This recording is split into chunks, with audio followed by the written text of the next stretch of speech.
So we are with you, and we are here to hear what you have for us. And before we do that, because I want us to follow a certain format where we will listen to you, and then our members will raise questions and also give their own observations, very briefly. But before we do that, I want there's a choir. We want. You can introduce the chairman of WIPA and then I'll take over. Okay. Some of your principal colleagues in the coalition in your movement are here. We have a representative of the WIPA party leadership here. And if there is any other, you can let us know.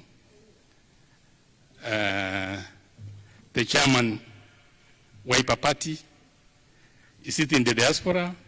Yes, in the diaspora. Bwana Mutua.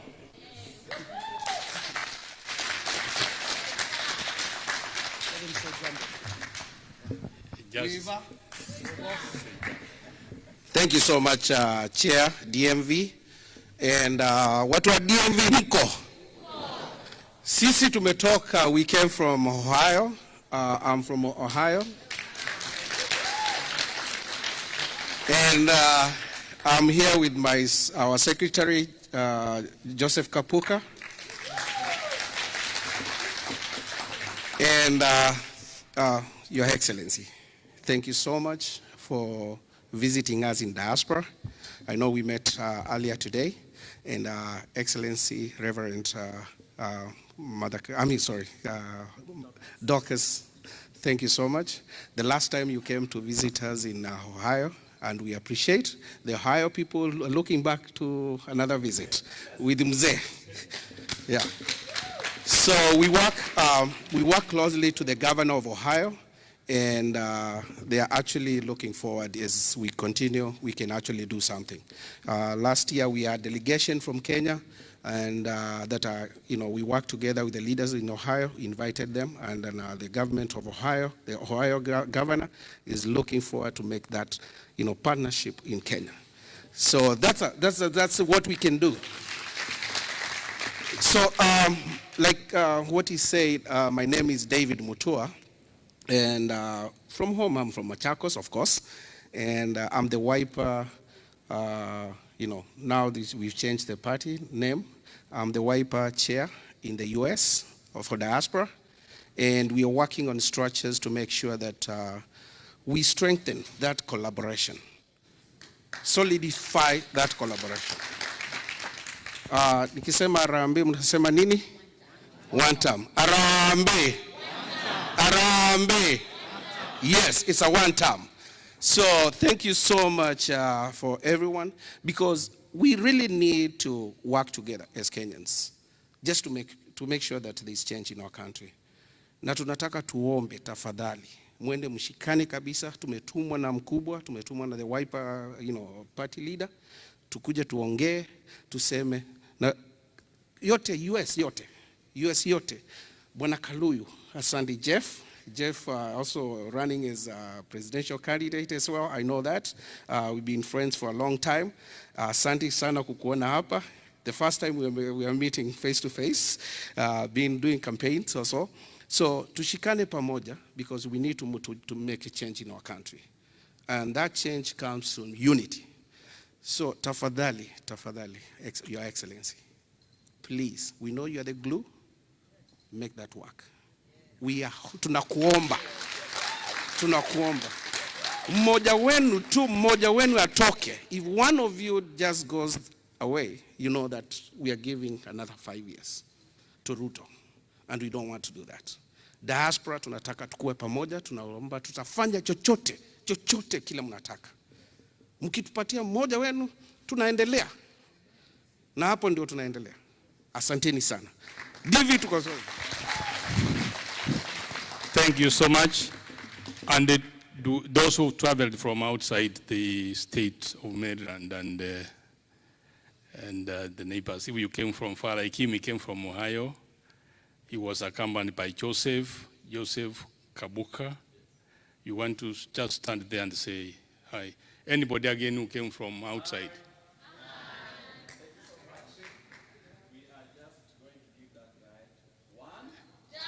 Thank you, Joseph. Yeah, they drove the entire night, overnight, to be here. And can I have aspirants, those who are aspiring for any office? You just stand. We're not going to talk. Just stand. Those who are aspiring for any office in Kenya, MCA, MP, you just stand.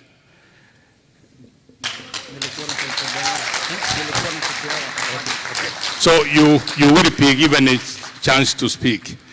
Otherwise, I want to hand over the microphone to the MC to continue. But before that, among the issues I want His Excellency to bear in mind is that Kenya is completely broken. Recently, there was a national exercise which took place, the hiring of prison officers. I have a person in my village, an old man, who requested me for some money for his child he told me the child was going to a college. I gave him what I was able to give.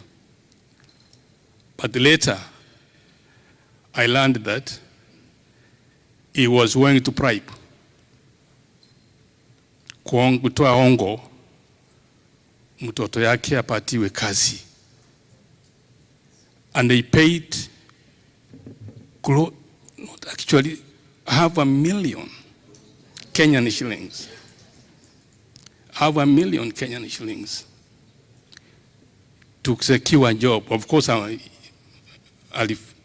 I say alifanikiwa in quotes?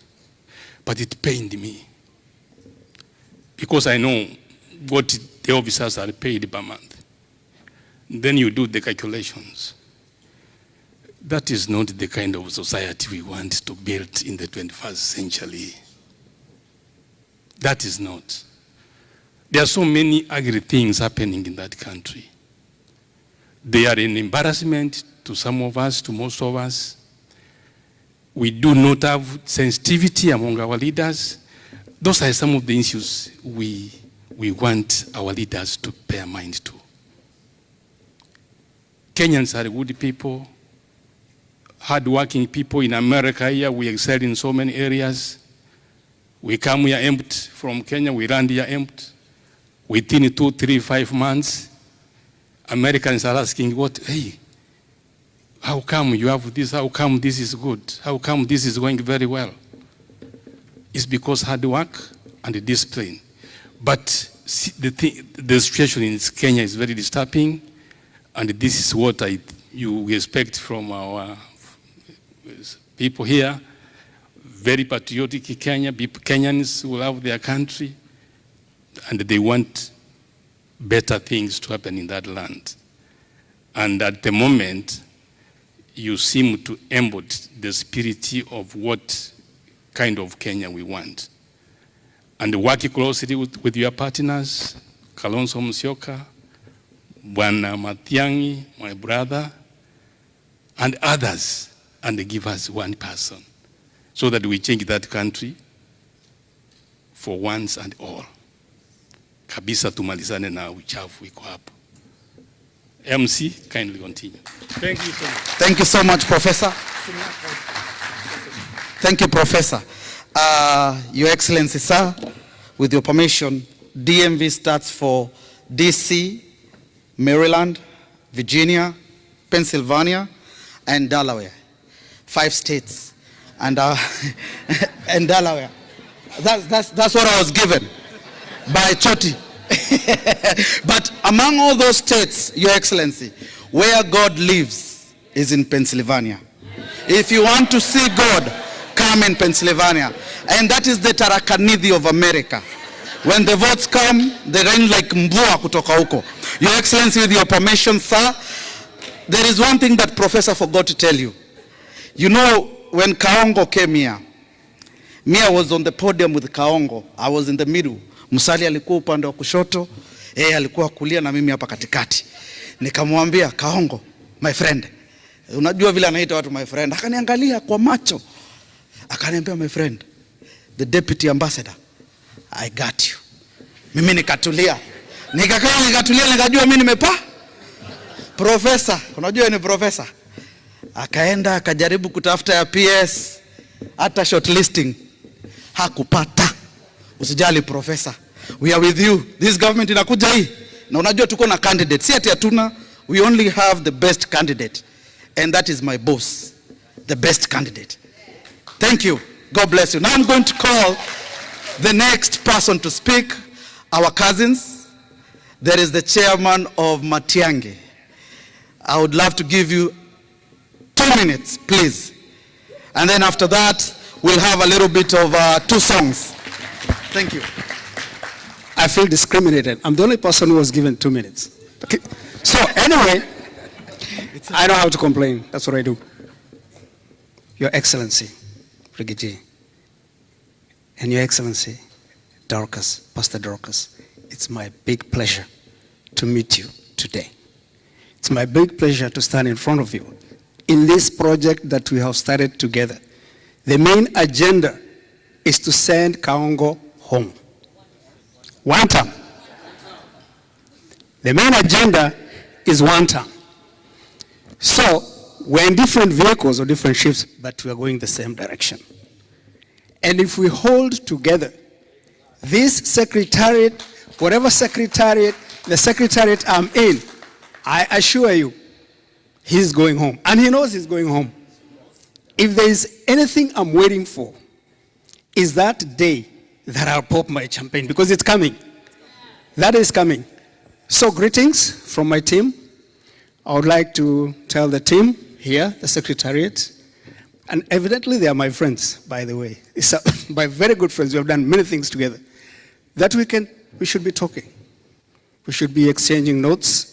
We should be drafting strategy, because together, like you used to say, we are stronger. Thank you. Thank you so much. We are going to have my sister here give us a number of a song, and then after that, Pastor Nicholas. And then after that, all aspirants, especially DCP, be prepared to say jambo. Welcome, my sister. Thank you so much. Habari zenu? Mko poa? Bwana asifiwe. I am very excited. I'm very humbled to be here with Your Excellency. Rigathi Gachagua. I like Rigiji. Whoever gave you Rigiji, I love it. And I'm grateful to have seen Dorcas. I follow you, Pastor Dorcas. I follow you online. I saw you when you were in California with some of my friends. And one thing that you have really encouraged me, or a lot of us, is how you love your husband. You do not hide it. You love him so much. And also, one thing about your husband, I remember not too long ago, he stood and he said that Pastor Dorcas is off limits. And I said, yes, we still have romantic men in our community. Praise the Lord. Amen. So I'm going to sing. My name is Millicent. I am from that state, Pennsylvania, where God lives. And I am going to sing a song in Psalms 23. The Lord is my shepherd. For those of you who don't understand this very friendly language, our cousins, the Lord is my shepherd, I shall not want. Even though you walk through the shadow of death, you shall fear no evil. Praise the name of the Lord. Amen. Thank you so much.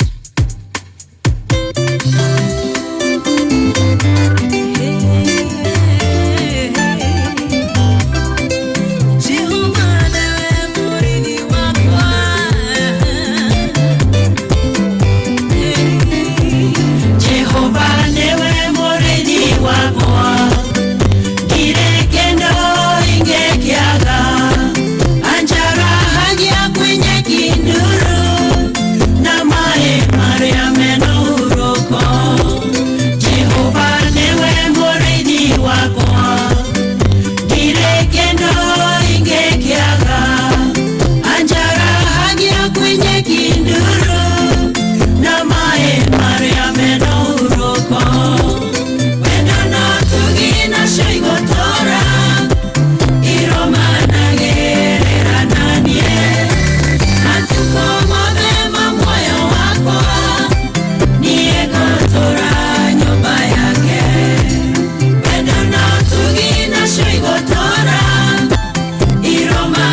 Thank you so much, Pastor Nicholas.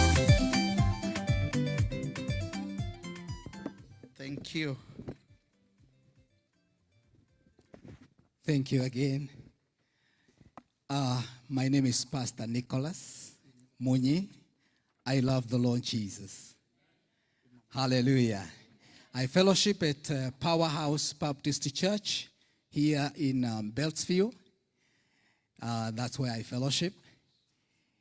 And the Lord is good. Hallelujah. I just want to say something before I sing a song that I want to sing. Just 1 minute. That our country, Kenya, need a change. Our country, Kenya, actually need an overhaul. An overhaul. And I am glad that we have a man. We have a man. Hallelujah. Who is coming to make that happen. I have no doubt whatsoever that we have a man in the person of His Excellency Rigathi Gachagua. Allow me to say this, Your Excellency, that you are coming to displace disobedient. You are coming to displace disobedient. When Saul was anointed king of Israel, he disobeyed God. When he disobeyed, David came in. This is what is happening now. I don't want to go to the details, but I can go into the details, but I have no time for now. I want us to sing. All right. Just 1 second. Please, the song that I want to sing, it's a song that we can sing standing, all of us, and I want all of us to sing together. It's a danceable song. So I will ask His Excellency Rigathi Gachagua and Her Excellency just to take a step forward. Thank you. And I also ask Professor Choti and the wife to take a step forward. Then I will invite my wife to come over to the stage so that we can sing this song.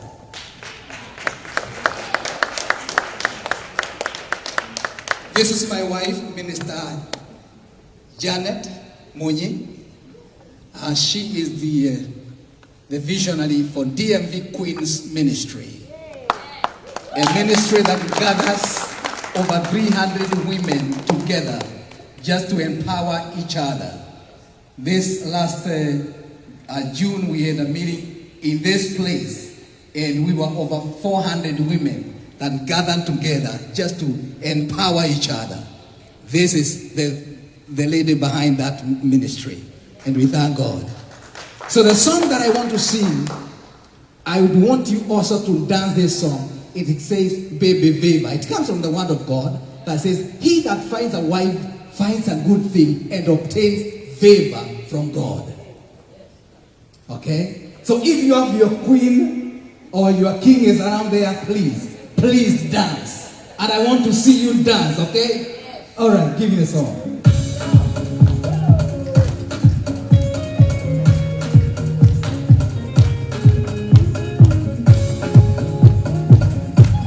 Please.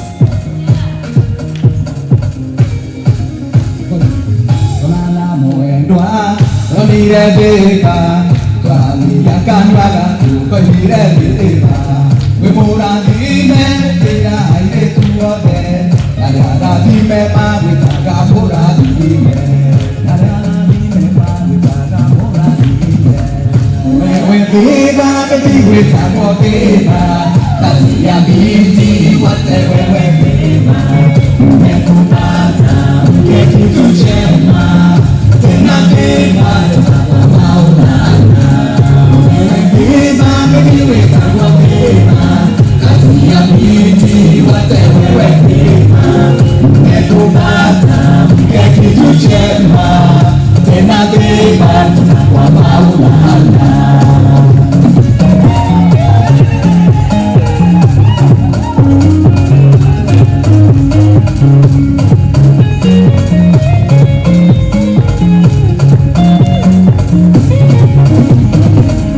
gona mwendwa mwana beba Unakawa kubedu ketola beba Onigise yon beba mena yode Aitundaga weno watu beba Aitundaga weno watu beba Wewe beba mbibeta kwa beba Kati ya binti wote wewe beba Mekubata mke kitu chema Tena beba kwa maulana Wewe beba mbibeta kwa beba Kati ya binti wote wewe beba Mekubata mke kitu chema Tena beba kwa maulana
Thank you so much, Pastor. God bless you.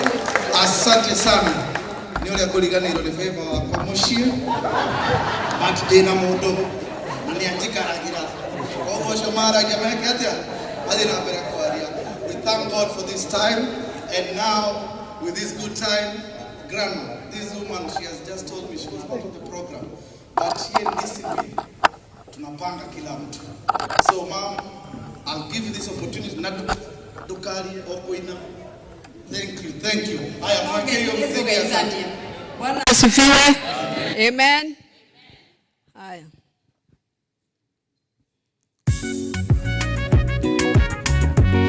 Mitego ni mekegai. Iria twana tegero thina wa njira citu. Nowe wiki Ngai nowe ũngĩhota kũmĩtegũra. Nĩ twagũthaitha Ngai. Hallelujah. Uladevya Ngai tikuraihu. Ngai wakwa ndigaga gwĩkinyia. Ona koro nĩ nyambo nyambirwo. No wiki ũngĩhota kwambũra. Tondu mĩtego ya ngoma. Mĩtego ĩyo yanambĩrwo andũ aingĩ. Nowe wiki ũngĩhota kwambũra. Nowe wiki ũngĩhota kwambũra. Nowe Ngai ũngĩhota Nĩũhotete gũtũtegũrĩra mĩtego yothe ĩrĩa yothe ĩgĩtwo nĩ mũcukani thĩinĩ wa njĩra citũ. Nĩtwagũthaitha Ngai tũtegũrĩre baba.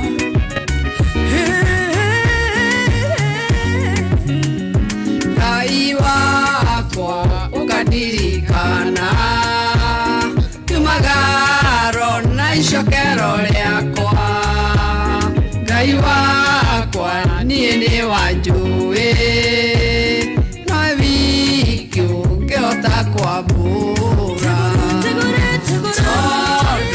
mĩtego ya ngoma mĩtego ĩyo ĩranamĩrwo andũ aingĩ no wiki ũngĩhota kwambũra no wiki ũngĩhota kwambũra. Hallelujah.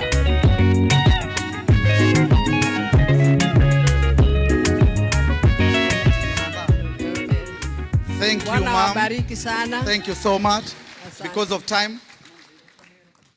Thank you.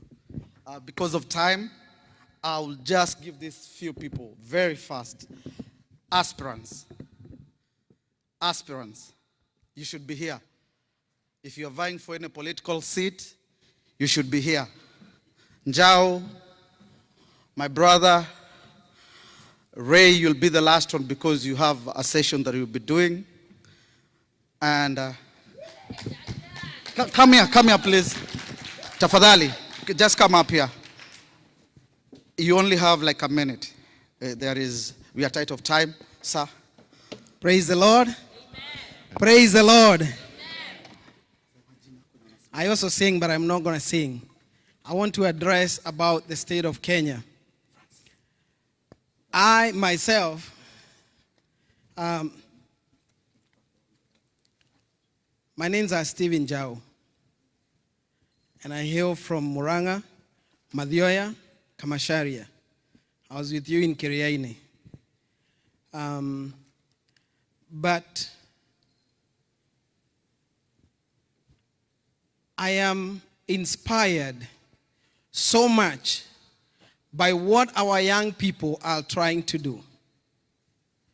And I know you do listen, Your Excellency Rigathi, and our mom Dorcas. I grew up in Kamasharia as a young person from a single mother. Didn't have enough to take me to school, but America gave me an opportunity. Amen. After going to school in Muranga High School, I went to Kenya Polytechnic. I did building engineering. I didn't have money to come to America. Someone lifted me to come to America. And finally, I am here. I have looked up so much back home to see what I can do for those people that cry so much because leadership in Kenya, it tends to be of power. Leadership is not power. It is your commitment to the constituents that you left back at home or who voted for you. We have not seen that with our current president, who doesn't want to listen to what people are going through back at home. And we pray so much, Our Excellency Rigathi Gachagua. I do not want to address the current president, but I want to address the situations that are there. You know that, and I know that. And I pray to God that God help you.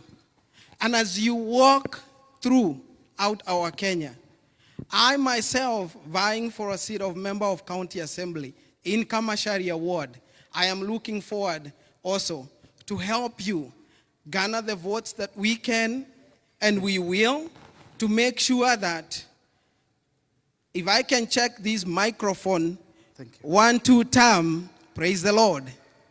Praise God. Amen. 1 term, we can be able to do that. Praise the Lord. Amen. 1 term. 1 term. So I vied for a seat last time, but I never got to be. But I'm looking forward that this time, with all the kids that we are helping back at home, that we are going to join together and make Kenya a great nation that we look forward for. Thank you so much. Mheshimiwa Njau. Be precise, please. Ndugu wananchi, hamjambo? Hamjambo tena? Hamjambo. Rigiji, good to see you. My name is Douglas Mutua, and I hail from the lowest side of Muranga. I come from Gatanga constituency, and I'm running for MP Gatanga. Sounds like an oxymoron, right? It doesn't sound real, right? Lakini situko. Situko. Tutaonana.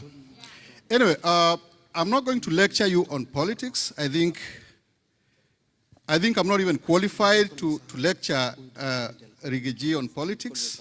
He's way ahead of us. And I'm not going to kind of give you long stories about politics. I was born and raised in Muranga and trained as a journalist, worked with one of the media houses there. And I was on the podium as a journalist so many years ago when Raila lifted Kibaki's arm and said, Kibaki tosha. And I've followed politics. I've covered politics, I've covered parliament, I've covered the courts. And I can tell you, our problem is leadership. Sorry to say. Our problem is leadership. People who cannot, I'm not going to give a long speech, but people who are not willing to deal with our health, education, and the rule of law. If you deal with that, our country will be on an upward trajectory. So I don't want to go into the details, but you know how many court orders have been just ignored, and it's like it's like courts don't have powers.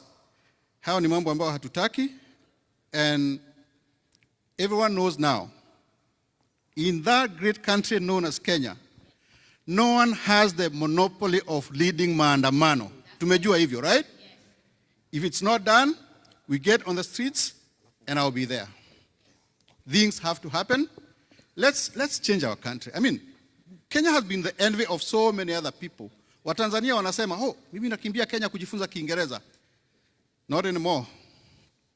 Not anymore, because we have ghost schools and all that. But anyway, those are the three things that actually attracted me to leadership.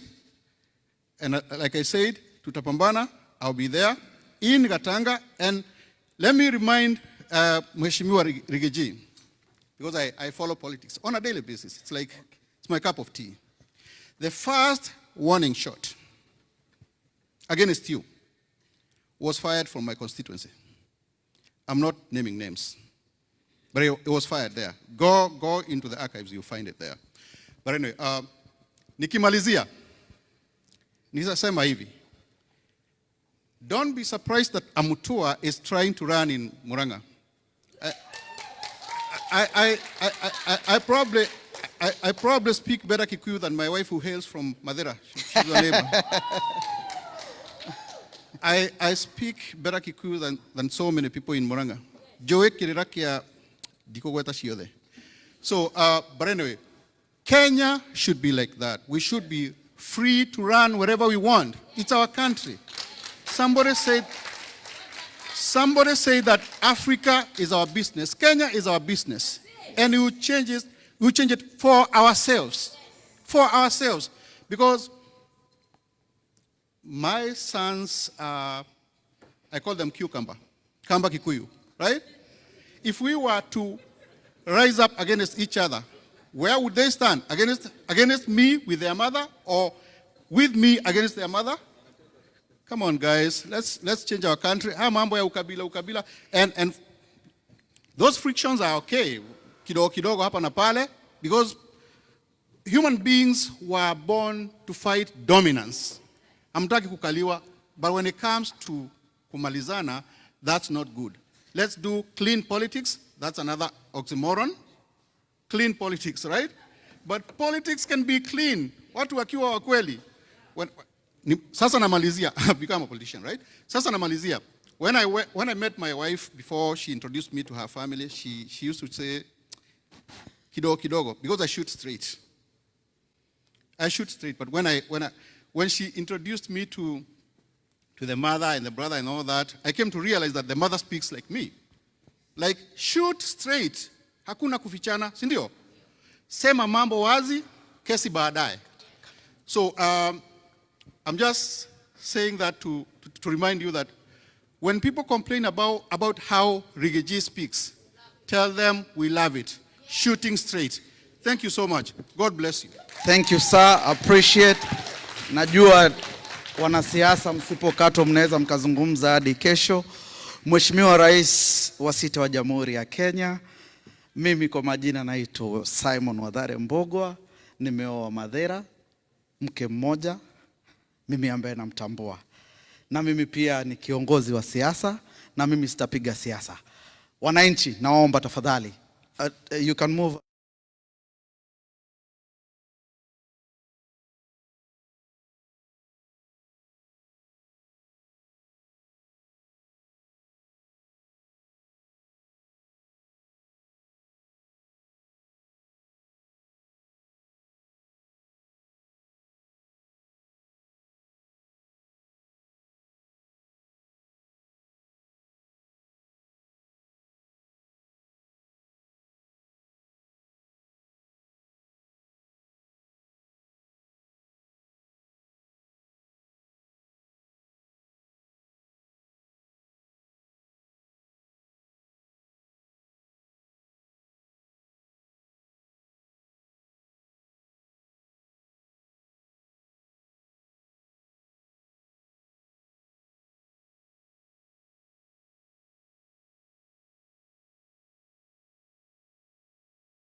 Yes.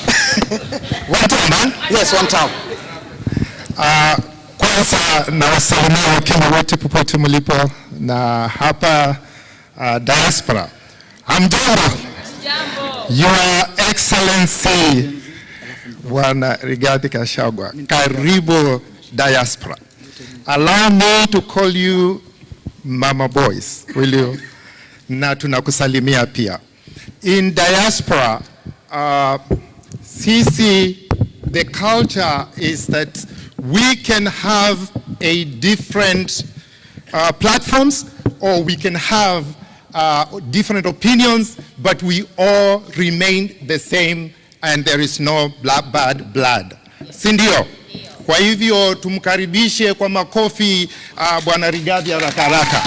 Haya, mimi kwa jina mnanijua Dr. Jeff Kaluyu. 2017 tulikuwa kwa kinyang'anyiro. Najua Bwana Rigathi anajua watu wengi na anajua kila kitu inaendelea Kenya. So I'm sure he recognizes me. I competed with Kenyatta and Ruto by that time, and Kalonzo and Raila. First election was cancelled. Second election, I think I ranked that after Kalonzo and Raila, they came out. So we moved forward. At that particular time, I was an independent, but fast forward, I created a party. I am a political party leader of UCP, Unified Change Party. And our clarion call is We the People, registered to the Register of Political Parties. And our mission is to take it back. So if I say we the people, you say take it back. We the people. Take one time. One time. Okay, sawa. There is no, when the change has come, the time for change has come, and I believe the time for change has come. everybody who is in opposition, and I believe I'm in the opposition, I know I'm in the opposition, they pull their weight. The purpose of UCP is to shop around. I am not part of Ruto, His Excellency, and I'm not part of Azimio, so sisi tulikuwa tumejiamini. So we are not a part, I've not been sent here by anybody, or I'm not a project of anybody. Sisi tumejiamini, mimi nimejiamini. So we are shopping around, we are willing to talk to anyone within the Republic of Kenya, and wherever we have a congruence or a meeting of mind, that is where we will be. And we are fearless, forceful, and we are willing to go forward so that change can happen. We the people. Kwani kila kitu ni one tap. Bwana Gachagua, karibu sana. Yeah, so karibu sana, karibu your diaspora. We are willing to go forward. We are fearless. Let's keep moving forward. Well, if your answer is what? As I move out of Arambe! Arambe! We want that person to hear this. His name is William. He doesn't have another name. We want William Ruto to hear what we are saying from here. Unajua kuna watu hapa wanakuja wanamuogopa. Hii mtu tu ni kama sisi. Arambe! Arambe! Arambe! I'm calling my friend and he's going to invite His Excellency the President, the 6th, to come. My friend here is vying in a political seat back home. He will tell you more. Mic test one time. Mic test one time, one time. Mnanisikia? Mnanisikia? Just checking the mic if it's working one time. Sindio? Your Excellency, the People's Deputy President.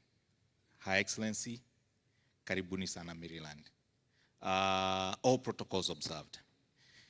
Mimi sitaongea kwanza unless I niite with your permission, Your Excellency, Gen Z. Tuna Gen Z hapa. Nimuite kidogo, alikuwa amesema anataka kuongea kitu, naona wanapiga makofi pale nyuma. Akuja ongea kidogo, alafu we continue with the program. It's okay. Si ndio namna hiyo? Si ni watoto wetu? These are our kids, si ndio? Yes. Yeah. Tupatie 2 minutes, sindio, because of time, sindio? Yes. Oh, hi everybody. Hi, truthful man. Hi, cousins. My name is Valentine Gethai, Wanjiro Gethai. I'm here for representing the 625 movement, so June 25th movement. We are a number of us. Some of us are here, some of us are still coming, and we are Gen Zs. And Mheshimiwa, we are here to tell you the truth. And if we don't tell you the truth as Gen Zs, we are doomed to fail and Kasongo will be back in power. And that is the truth. We have many questions, but because of time, I won't address the questions. I'll just stick to the point. You need, Mheshimiwa, to start positioning yourself as a national leader, not as a tribal leader. And I know many people won't like what I'm saying, but it's the truth. The first mistake that has been done in this event is speaking Kikuyu. And me, I'm from Madeira, Karandi, Numete Wito. So not everyone knows Kikuyu, but I know a little bit. And unless that is addressed, then all this will be for nothing. Because the moment we position ourselves as Kikuyu, another tribe also positions themselves as a certain tribe. And before we know it, we are back to the same problem. I watched a speech about you in Boston, and the speech was a good speech, but there is something you said that Kikuyus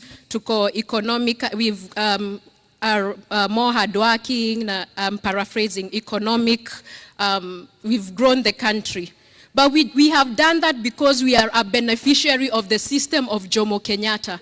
We cannot say that there are other people from other tribes who are not hardworking. They are. It's just like the whites here. We have that sense of entitlement as Kikuyus, and it has to stop. And if I don't say that, I will not be telling Mheshimiwa the truth. We want Kasongo to go, but we have to say the truth. And what else? Right now I can't think of any other thing because we are still waiting for the program, but thank you so much. Thank you. We are going to have time to ask questions. That is why I'm going to rush. I'm also not going to say much, because I know all of you here came to hear His Excellency speak, and also you have a lot of questions to ask. Sindio? So we'll give you guys time. Your Excellency, the people that you see here, and majority of the Americans here, most of them came here in the 90s. We ran away from Kenya because of the problems or the way that that country was in a deplorable stage. It is why we came here. During the Moi era, there was the biggest migration. During the Kibaki, it slowed down a little bit. Uhuru slowed down a little bit. Now, they can't even come here because the embassy has blocked a lot of the visas. Excellent, this can end. We can fix our country. What you see here is a powerhouse of knowledge. People who are very educated, people who are financially stable, because they were given a chance by a country that is not of their own, but a foreign land. Because of what this land and its representatives do the work for them. The leaders in this country, the other day, we were told a story of when you were in Boston. You said it rained, and when you came out, the rain was gone, and it didn't look like it rained. Even yesterday when we were in a meeting, we had a big storm. When we came out, we didn't know. My father always jokes around and says, in America, when it rains is when your car gets cleaned. In Kenya, it's the opposite. We can fix our country. I don't see why not. We can. And just to show you how much we love our country, if you see these fellow Kenyans going to visit Kenya, they're usually so excited, very happy. But watch them leave Kenya, they're in tears. They are sad, including my own children. Because Kenya is a good place, is a good country. It's just that the leaders are just whatever we have. I don't call them leaders. I don't know what we have. But anyway, we are glad, Your Excellency, you're on our side. Sometimes, and I'm sorry to say this, I'm grateful that you're no longer on that side. Because imagine if you are not on our side, you're still on that side. Na baba alimezwa. Surely speaking, where would we be right now? See, we would have given up. It would have been hell in our country. So, Your Excellency, all of us are supporting you. We are supporting that movement of change. And the one main agenda at this moment is one term. Na sio lazima amalize. He doesn't have to finish that one term. It's not a must. Because the pain is so great. You know, right now building a road in Kenya, for example, just for the simplicity of math, if the road costs 10 million to tarmac, they will budget it for 40 million. Because here juu, ni lazima mdosi akule, lazima MP wa kwenyu akule, sijui nani akule. And at the end of it all, who pays for that loan? It is us. So 2 years from now, when bread is 400, don't ask why. It is because of this, and that is why I'm saying, sio lazima wamalize. We can't wait. The pain is too much to bear. No more free education. NHIF gone. Linda Mama, the one that used to help poor women go deliver children. Hakuna. It is gone. What kind of a man do we have in power? Anyway, let me stop there. Nisianze kukasirika sana, but Your Excellency, think of us as the Japanese during the World War II, during Hiroshima and Nagasaki, when they were bombed. The emperor at that time advised his citizens to leave Japan, go out and seek knowledge, come back and let us build our country, Japan. Today, even United States cannot function without Japan. Today, the best car in the world is Japanese. Your Honor, this is the knowledge that emperor was talking about. Let us open doors for these Kenyans here to go back home, join our brothers and sisters that are back home, and let us build that nation. Amaje namna gani, si ndio? Si hivyo hapo ni sawa? So without wasting any more time, I want all of us, please, kwa heshima sana, tuamke tukaribishe the people's deputy president akuje aongeleshe. Makofi.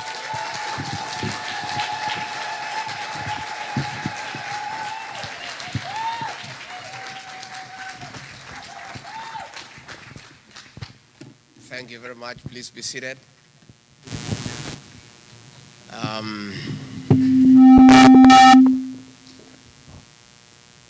Thank you very much. Good people, our reverends who are here, our pastors, and all those who have come here to engage with us. Good evening. God is good. And all the time. Nisalimieni kwa hewa. Bwana Yesu asifiwe. Hi bros. Hi sis. Hi cousins. Cousins hi. Shemeji hi. Diaspora hoye.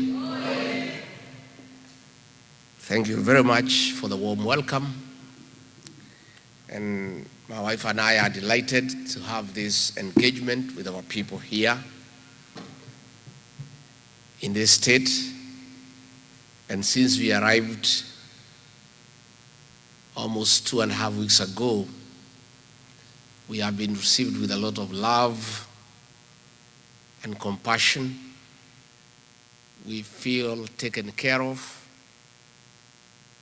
and we are very happy by the love the people of Kenya have shown us, and we feel at home far away from home.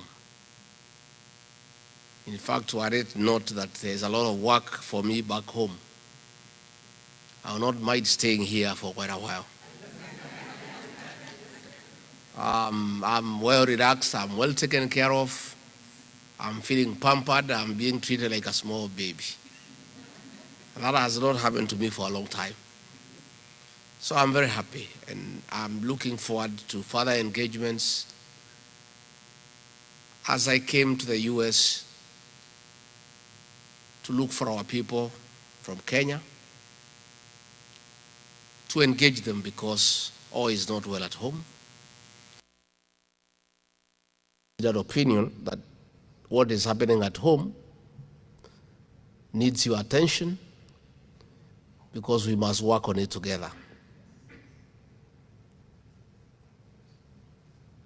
More than even I, you know what's going on back at home because you are in touch with the people at home. And the challenges that our people face back at home are your challenges because you take care of many families. When the cost of living becomes unbearable in Kenya, you feel it yourself here. The shopping you used to do for your mother 3 years ago for 20,000 shillings, today you do it with 50,000. True or false? So you guys know all is not well. You know what is happening. And I came to look for you for an engagement to see how do we fix our country, because at the end of it all, even as you work here, as you live here, east or west, home is best. Kenya is your home. And when Kenya is paining, you pain too. When Kenya is hurting, you hurt too. When Kenya is happy, you are also happy. So you are very serious stakeholders back home. And that is why I came to engage you. On 3 fronts. 1, how do we fix Kenya together? 2, what is the place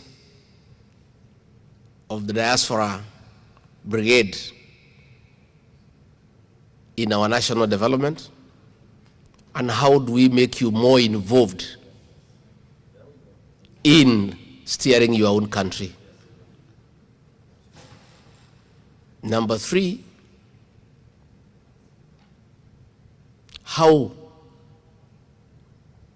do we engage continuously so that your views count? Nobody knows it all. And the administration that we intend to ask the people of Kenya to give us an opportunity is an administration that will have continuous engagement with the people of Kenya as our modus operandi. Our party, the DCP, Democracy for the Citizens Party, our slogan is Sikiza wa Kenya. Mimi ninajulikana kwa kusikiza ground nyumbani, na nimekuja hapa Amerikani kusikiza ground. Ground ya hapa inasemaje? Ati mnasemaje? Hapa Amerikani ni one term. Are you sure? Wacha nione kwa mkono watu ya one term. Wow. Thank you very much. Why one term? Why? Why one term? I was on the ticket that brought in William Ruto as president. I was his running mate, and we ran on a joint ticket. And we made many promises to the people of Kenya. And I trusted William Ruto.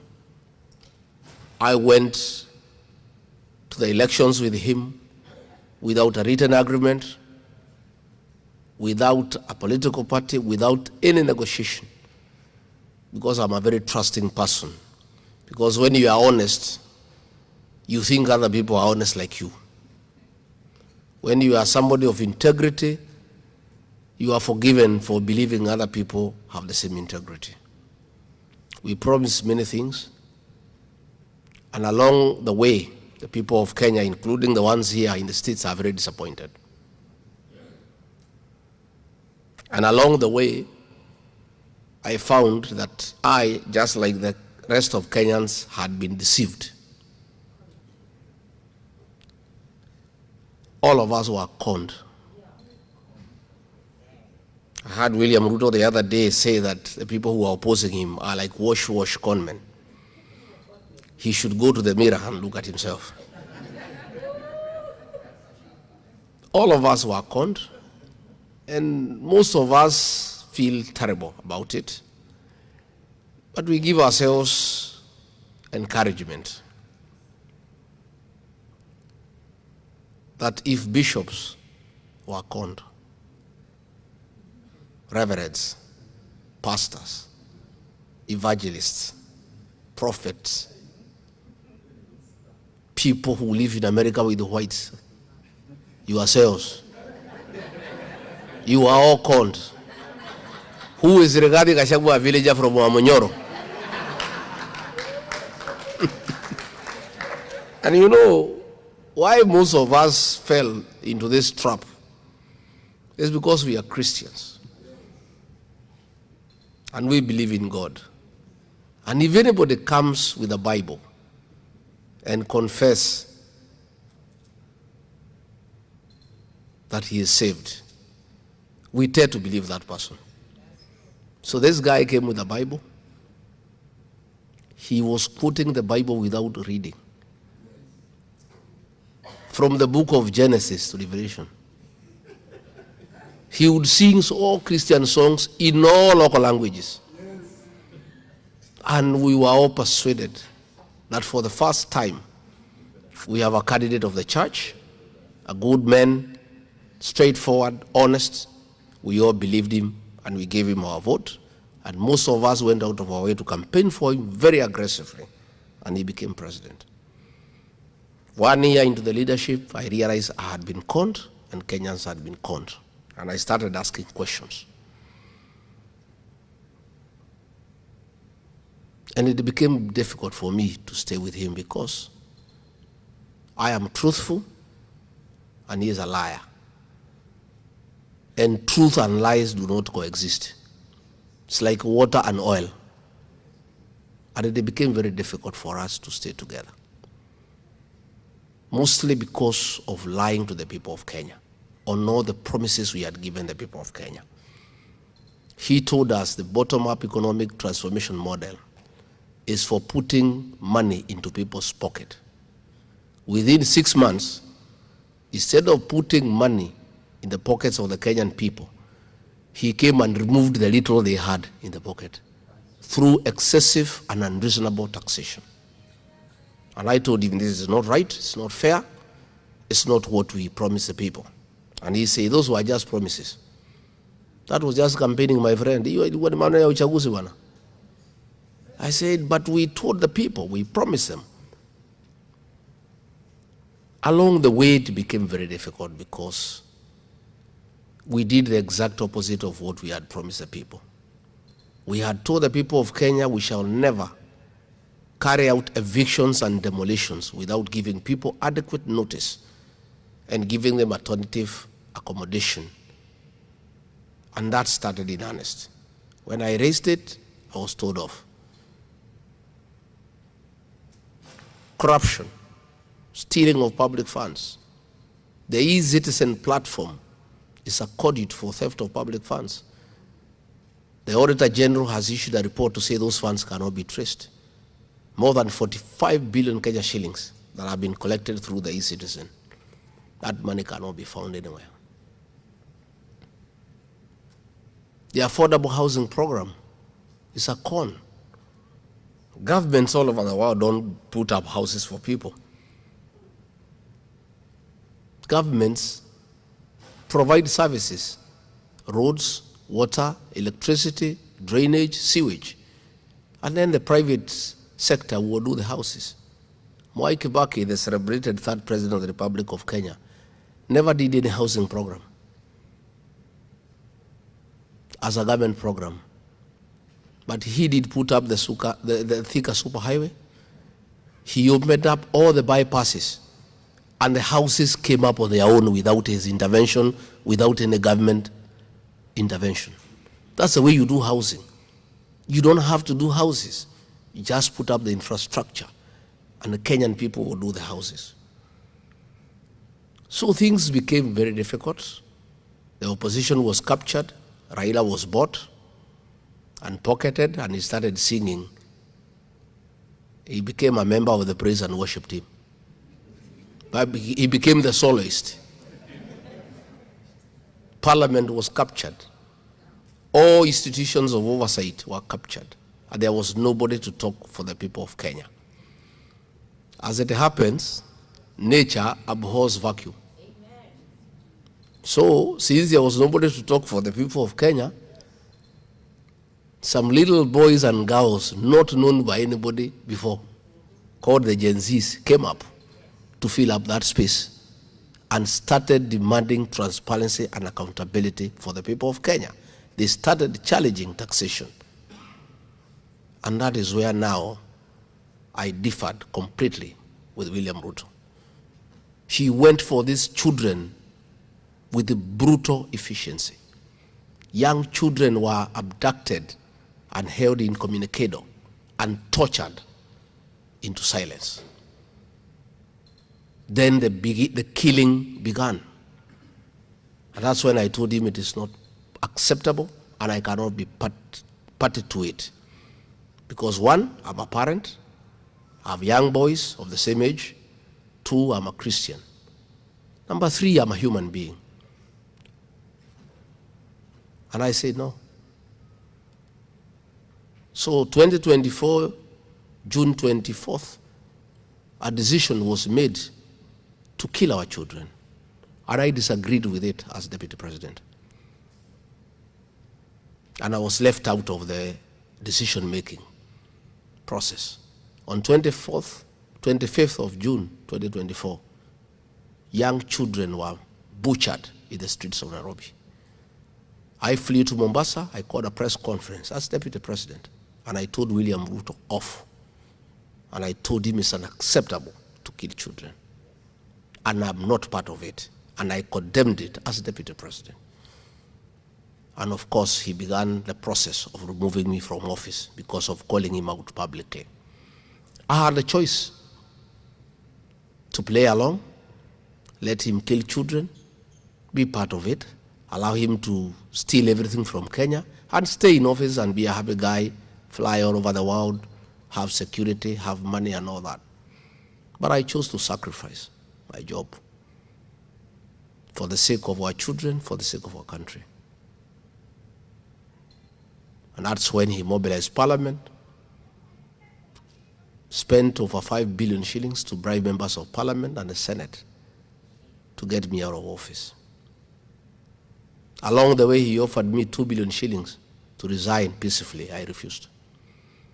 I said I'll stand for the truth and for the people of Kenya.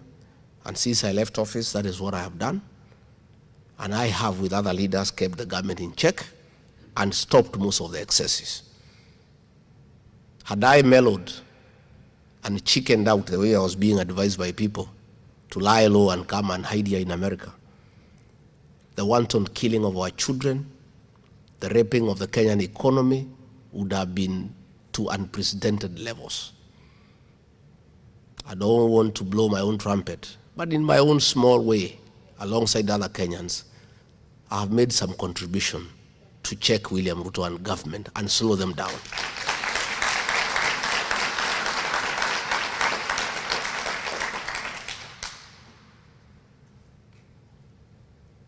And that is why my little daughter, Gen Z, William Ruto is an expert in creating narratives. He is very good. And many people fall for it. I have fallen for it before. He created a narrative against Uhuru Kenyatta that he's a drunkard, and he convinced us Uhuru Kenyatta is a drunkard and is useless. And we all disobeyed Uhuru Kenyatta, embarrassed him, shamed him, because William Ruto convinced us that Uhuru Kenyatta is a drunkard, is a useless man. And he deceived all of us. We hated our own president, our own son, and refused to listen to him. He is very good at creating narrative. That narrative that Rigathi Gachagua is tribal is a narrative created by William Ruto, because there is nothing else he can say about me. I have not been involved in corruption. Had I been involved in corruption, he would have been taken me to court by now. Had I done a single deal with the government, today I would be in prison. He has nothing against me, because anything I have said has come to pass, and people know I'm a man of integrity. So all he says is that Rigathi Gachagua is tribal.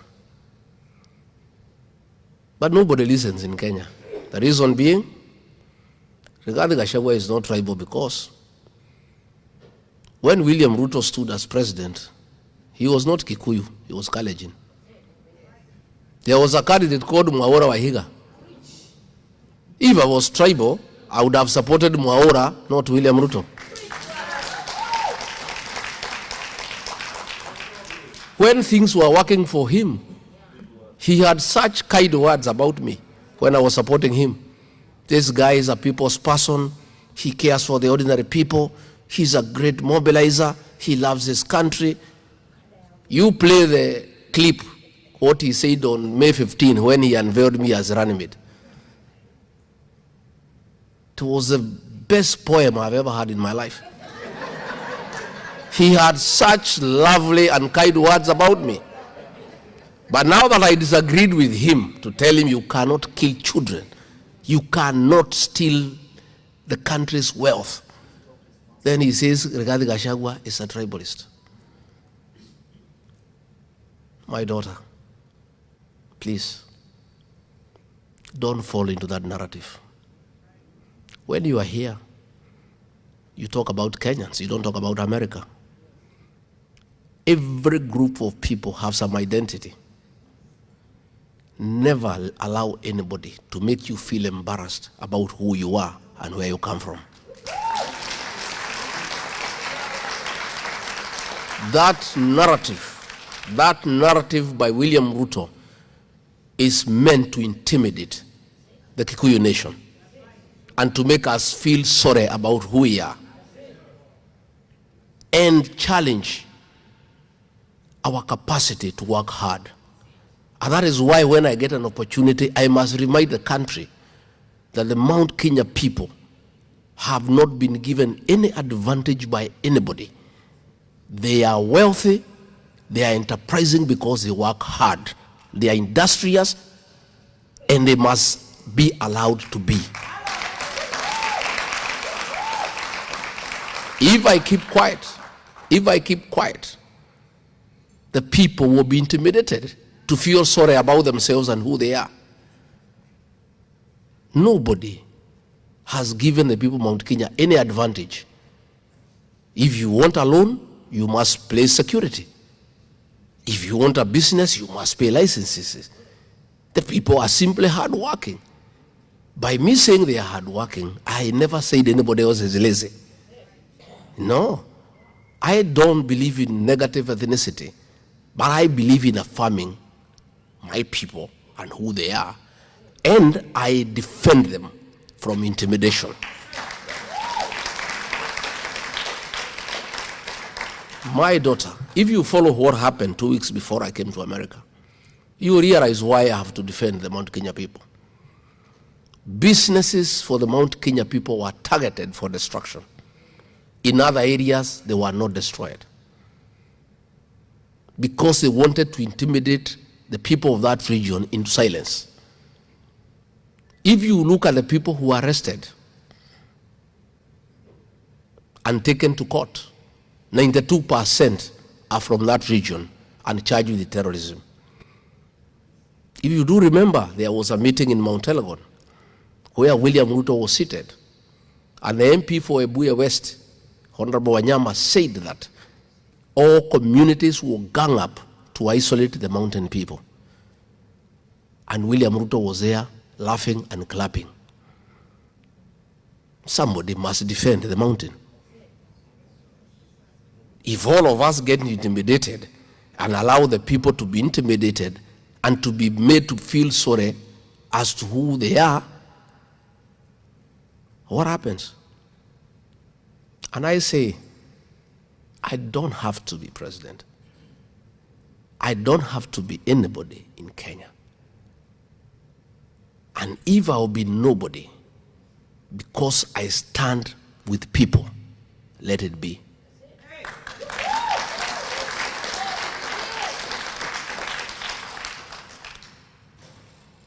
I supported William Ruto knowing he's not a Kikuyu.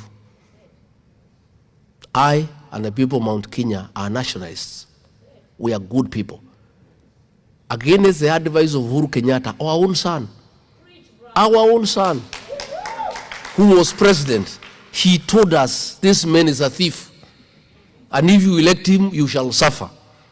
And we said, no, we promised him. We have an arrangement, we are honest people, we are men of integrity. Let us give him a chance, because we are not tribal. Had we been tribal, we would have listened to Uhuru Kenyatta, our own son. So let nobody tell us that the Mount Kenya people are tribal. Please give us a break. We are not. We are good people. And that is why you find today all other communities are happy to work with us. Because we are good people, we are honest people, and we are nationalistic. And we are part of Kenya. But that does not change our identity and the language that we speak together. Just the way we respect other communities and their right to speak their own language, we too must be respected and be allowed to speak our own language.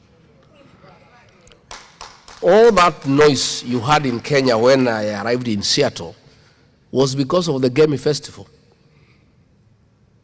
People who don't like us were unhappy that the people are so many looking happy and singing their songs.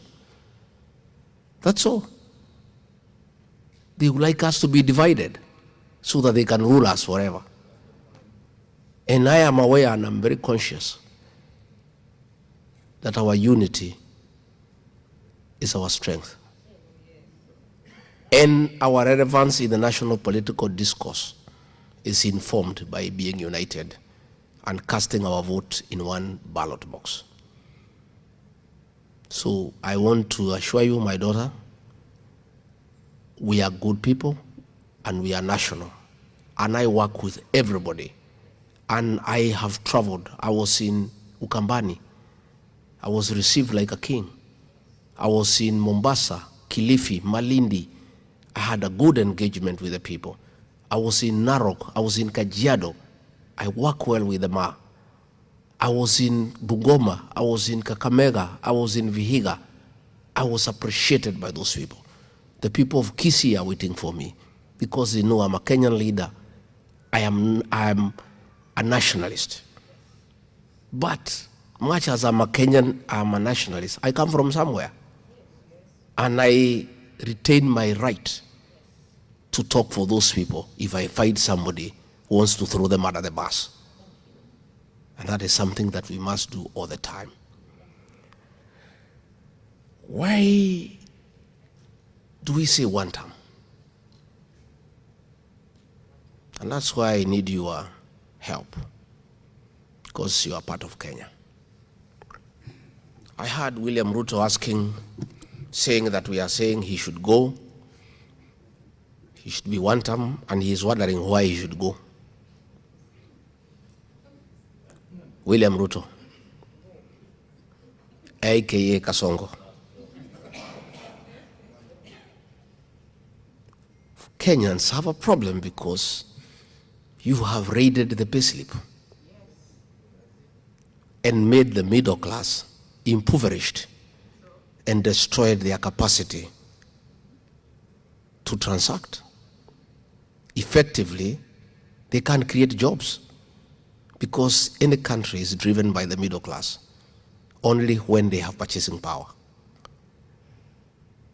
This payslip you have raided, a group of people need to get you out so that we can restore the dignity of the payslip and the payslip holder. And once we do that, our economy will thrive. Education is the greatest equalizer. All of you who are here have been through school. And for you to get a job here, you must have some papers.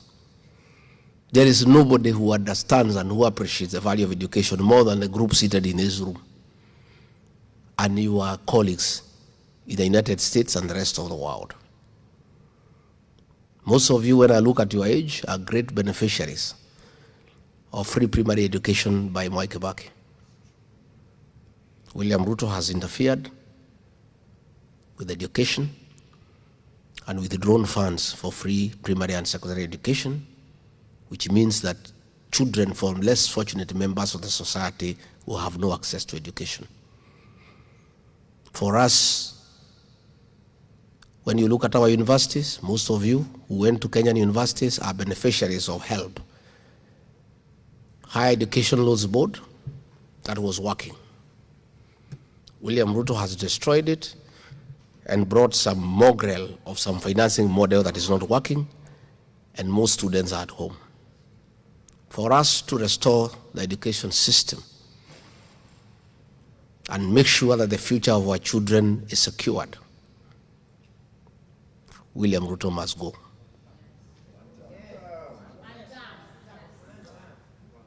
You people who work here in the States, most of you are in the health sector. You do appreciate how important a health system is when it's working. We had a system called the NHIF that was working but limping. It needed some little beating here and there to make it work. And when we were campaigning, we promised that we shall reduce the monthly contribution from 500 to 300 so that everybody can afford. Instead, William Ruto scrapped it and brought an animal called SHA. That does not work. And all of you here know it's not working because you are under pressure from home to help the people back home with money for treatment, isn't it? And buying them drugs. You know it's not working. For us to fix the health system, we must get rid of this character.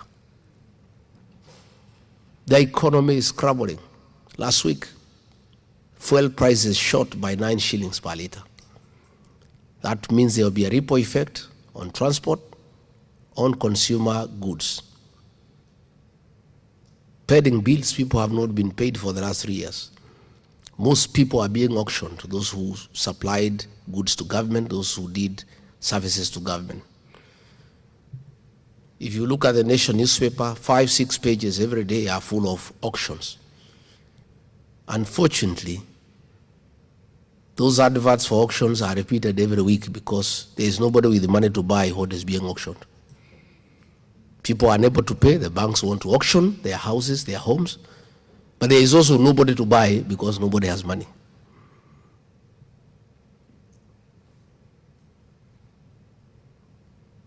Nobody since independence has ever played around with the military. The military is a very respected institution in Kenya, and across the world, our Kenyan soldiers are celebrated for being professional. They take care of our borders, they take care of our country. It's an institution that we don't even like talking about in terms of politicizing it. For the first time since independence, our soldiers who have been well taken care of by the state are being told to go and buy their own food. There is no money to feed them. We have always fed our soldiers. There is no country in the world that should not feed its soldiers because those are the men and women, patriots, who defend our borders. These are things that are unprecedented, that have not happened. That soldiers are being told, instead of staying in the barracks and having their meals, to go and look for food outside. When you look at foreign relations, we have a foreign policy, non-interference with the affairs of other nations. We have interfered with what is happening in Sudan because of conflict of interest. The president is openly supporting a rebel group because he is in business with the rebels of gold. And Kenya is assisting in sending arms to Sudan. Those arms are killing women and children. In the process, Sudan has suspended the importation of our tea as a protest. President is interfering in DRC because he is interested in the business of smuggling gold. Again, Kenya is in a very difficult situation internationally. You find that State House has become a crime scene. It's a center of corruption and bribery. Money meant for education has been diverted from the National Treasury through the National Intelligence Service. It's withdrawn in cash every Friday and given to the president in cash. This is the money he's using to bribe our bishops, our reverends, our pastors, our politicians, our MCAs, and it's the money that Soprano is using to go around the country bribing women and young people for political support. That's why there is no money for education. There is no money for medicine. There is no money for anything because all the money is being stolen and being used for politics. The abuse of the Bill of Rights, freedom of speech, freedom of movement, freedom of association, freedom of the press are dear ideals that are very well protected in the 2010 Constitution. All this has been thrown out of the window, and in Kenya now there is a lot of suppression. Telephones are being monitored, there is no privacy, and everybody feels intimidated. People are being arrested on Fridays and charged with terrorism when they have done nothing wrong other than just speaking out as provided for in our Constitution. Abductions of young people, the killing of the Gen Zs, is totally unacceptable. And that is why this regime must be one term, because we cannot allow anybody to kill our children. And that is why I know all of you are worried, because you have children back home. You have relatives back home, and you don't know what will happen. So these are things that are very scary. And again, the use of the criminal justice system to manage politics harassment of leaders. The Honorable Mukonji, the MP for Manyata, the Honorable Jane Kehara, the MP for Naivasha, have been arrested and with trumped-up charges simply because they are calling out Kasongo. And of course, what is very worrisome and callous is the temerity of William Ruto, that he is no longer pretending about killings.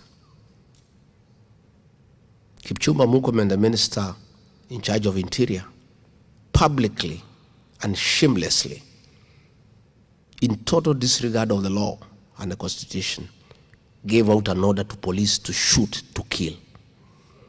And the police did so on June 25th and on 7th, because they had orders from the minister. People were up in arms, and instead of the president admonishing him and correcting the situation, himself, an elected president, publicly said that people should be shot in the leg, shamelessly and in a very callous manner, something that has never happened since independence.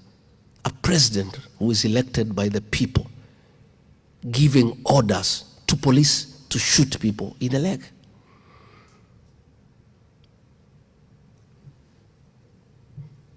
Three days later, his tribesman, Nelson Koech, who is the chairman of the Defense and Foreign Relations Committee in Parliament that is supposed to oversight the military and the National Intelligence Service, said, no, President, you are wrong.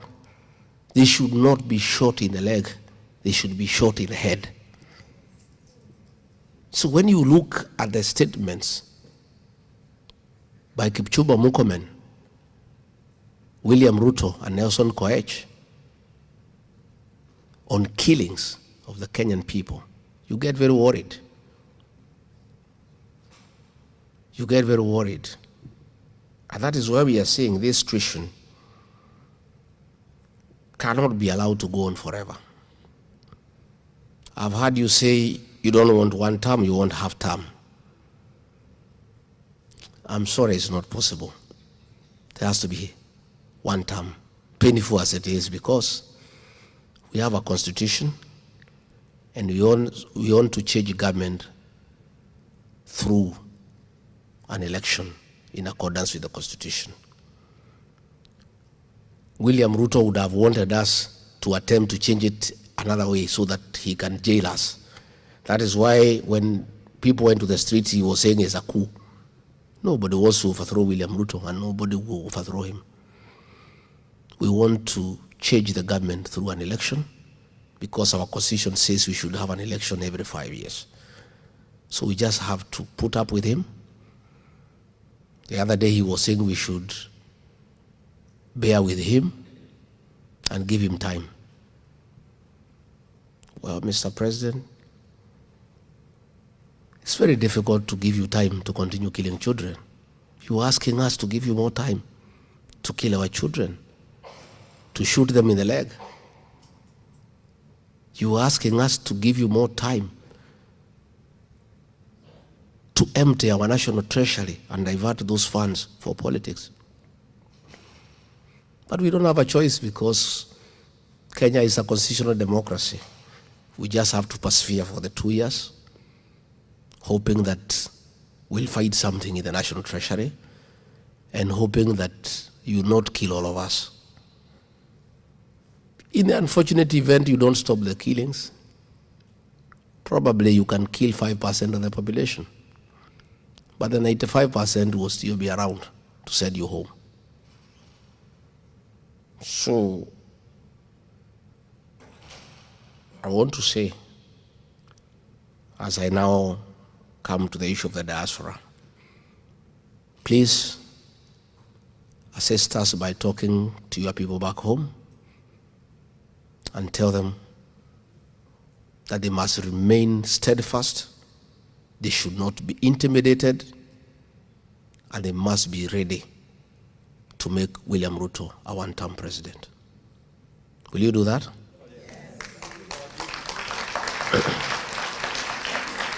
Number two, Number 2, lobby your congressmen and your senators because you elect them here so that the American government is aware of the violation of human rights back at home, the trampling of the Bill of Rights, and the impunity by William Ruto. Because America respects democracy, and it's good that the American government knows you have the capacity to lobby your congressmen and women and your senators so that they know what is going on. This movement, we are driving it at home. From here, you can also help us. Our party, DCP, require resources. Whatever you can contribute is welcome to be put in good use so that we push the agenda for the next 2 years. Even as I'm here, the movement is going on. Today I addressed 4 meetings through phone in Embu, Runyenjes, Manyata, and Nyeri. Yesterday I addressed a meeting in Kwamaiko. Tomorrow or this morning, because of the time difference, there will be meetings in Murang'a. Another time there was a meeting in Loitoktok. We need to, our team there is doing a great job. And that shows you this movement is not about Rigiji. It's a Kenyan movement. The one-term thing is going on in my absence. The other day I had seen Duale say that this one-term thing is about Rigiji. I'm not in Kenya, I'm in the States. One term is moving on. It's beyond Rigiji. Even if today somebody persuaded me to try to stop the one-term movement, I will be swallowed by the movement. It's beyond Rigiji. This thing is real and is heavy. Yeah. Yeah.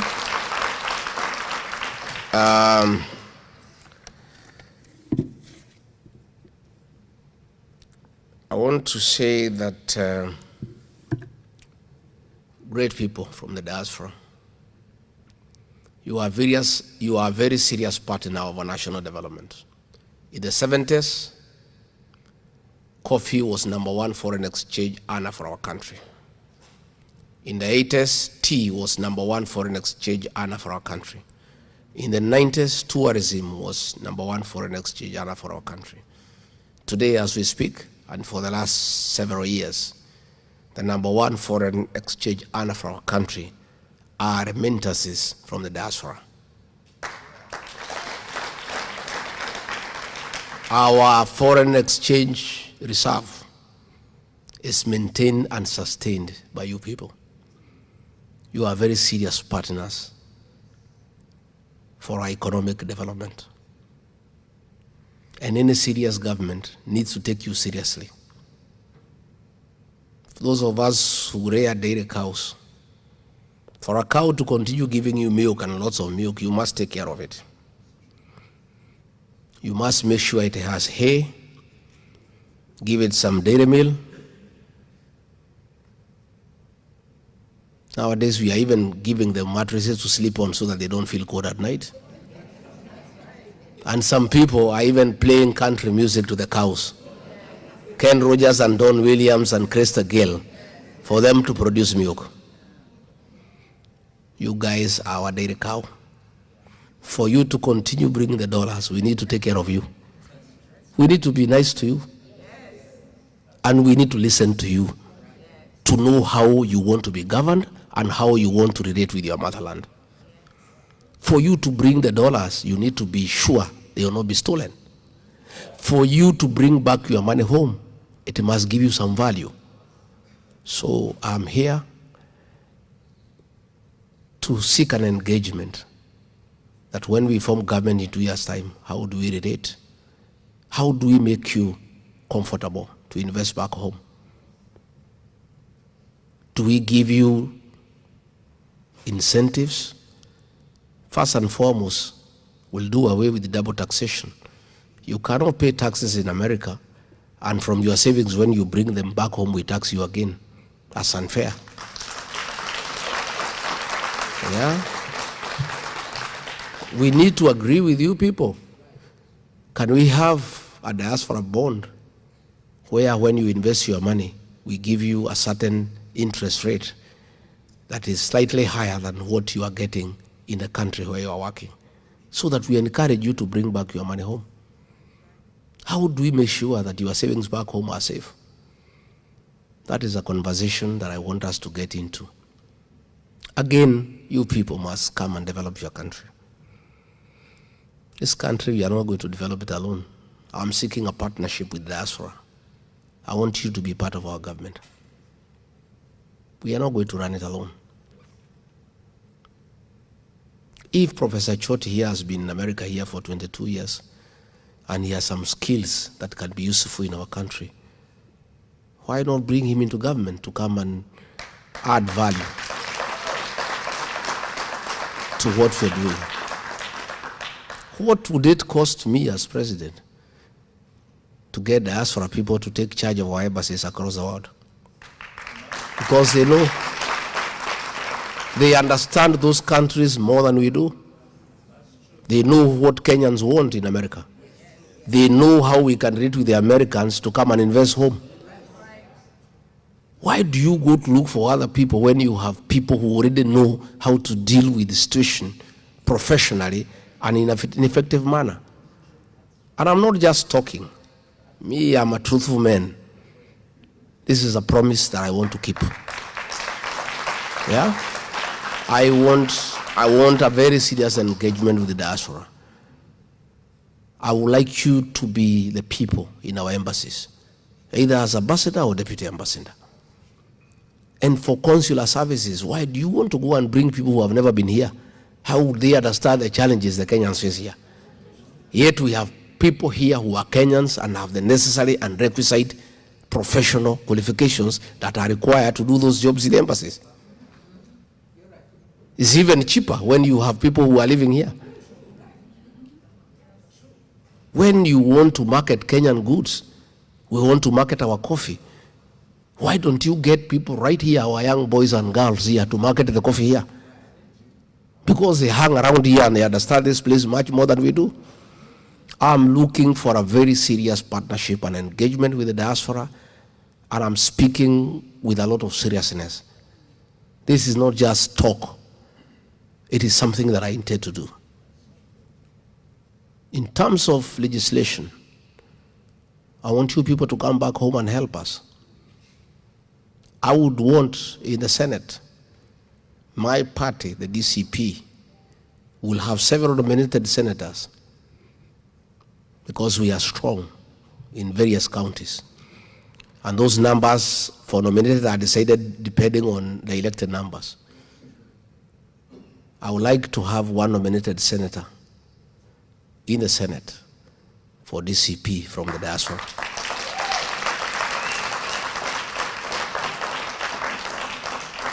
So that you come and enrich our thinking and share with us best practices seen elsewhere.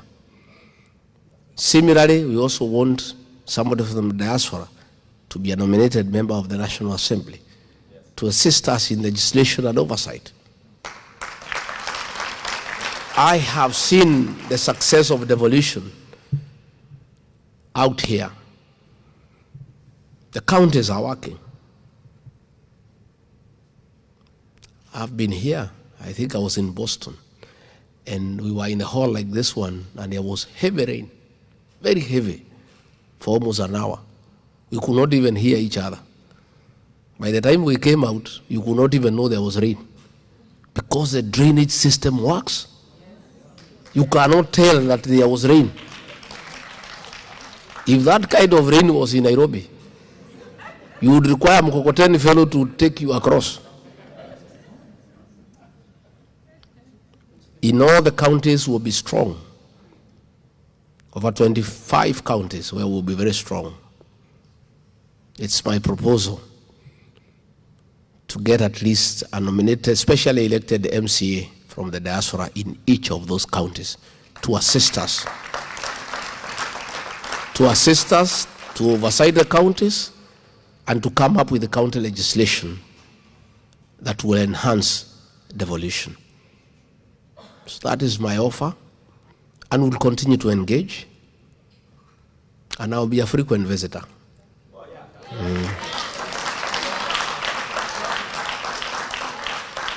Vile mumenichunga nitakuja sana. Na musibadilike. Maybe you have just treated me very nicely because it's the first time. Musibadilishe. You can see I'm even looking a little bit more brown. So we'll come and we'll engage in other states. Nitaenda nyumbani, sukume Kasongo halafu nirudi. Hatutaki tumuache sana, si ndio? Msiniweke hapa sana. Hata leo watu wananiambia wewe sasa usikae sana. Wewe kaa kidogo halafu urudi. Tusukume hii mtu. Wazimu hiyo mtu ni kichwa ngumu. Na tukimkubalia second term atatukalia vibaya. Because the question you must ask yourself is this one. In a very honest manner.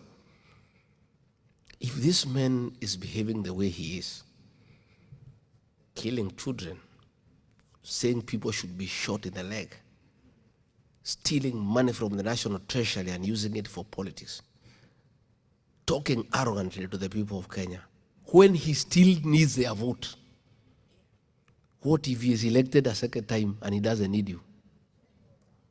Si mwenyewe atakuja na bunduki atupige risasi mwenyewe? I don't think he will send the police.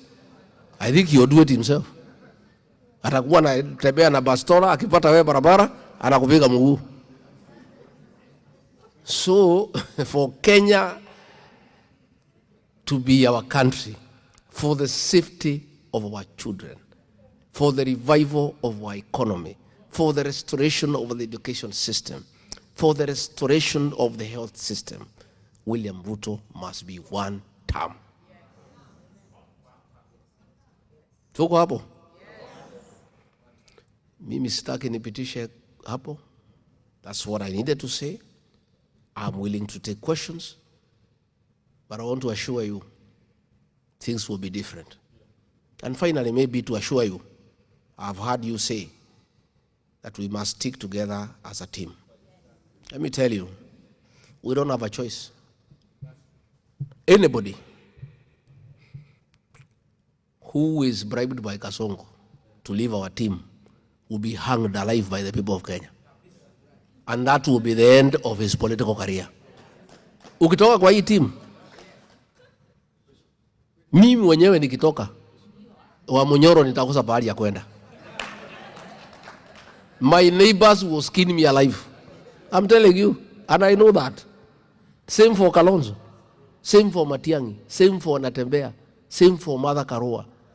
All of us have a duty to the people of Kenya to stick together as one team. Na tumekubaliana kila mtu atafute kura zake. Mimi natafuta zangu. Na mimi natafuta. Mimi silali. I am not sleeping. And I have very serious boys and young girls wananitafutia. Mimi natafuta zangu. Kalonzo atafute zake. Matiang'i atafute. Wamalo atafute. Natembea atafute. Kila mtu atafute. Then tuketi kwa meza. Tusiweke hapo. Tuseme sasa. Hii watu yote tumetoka kwa Ruto na Raila. Wanataka one term. Nani atawaongoza? Who among us can lead them? Then tuulizane maswali. Wewe Kalonzo, sema. How do you do it? Atueleze, tusikize. Wewe Matiang'i, utafanya namna gani? Wewe mother wa sister, namna gani? Natembea hii kazi utaweza? Wewe Eugene, nini? Wewe Rigiji, mimi nijitetee niseme mkinipatia nitakibiza hii mtu kama baisikeli ya kuibiwa.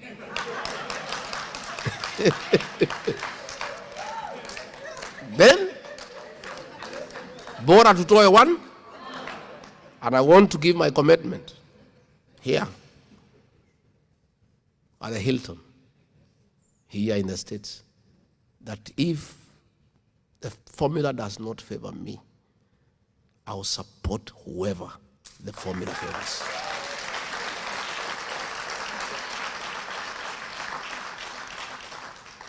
We must sacrifice for the sake of our country.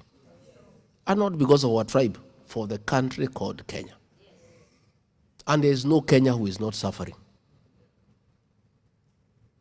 I met some guy here, I've seen him around here from West Pokot. And he told me, they are even suffering more than the people in Nyeri. I have talked to people in Bomet and Kericho. They are crying. Every Kenyan is suffering. So this is a Kenyan cause. And it's not about tribes, not about communities. The only thing that happens, my young daughter, Kenyan politics, you cannot win without a coalition of regions. And what you do in politics, just like we do in homes, you cannot go to your neighbor to tell your neighbor not to stop quarreling with his wife and children. They should work together with his wife and children so that they don't make noise to you as your neighbor. When in your own house is even more noisy. You first put your house in. Yeah, you get your wife, your children, you sit them down, you agree as a family, you are united and you are peaceful.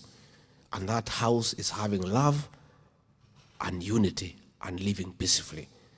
Then if your neighbor is beating his wife, you go there and say, no, please, why don't you live like us?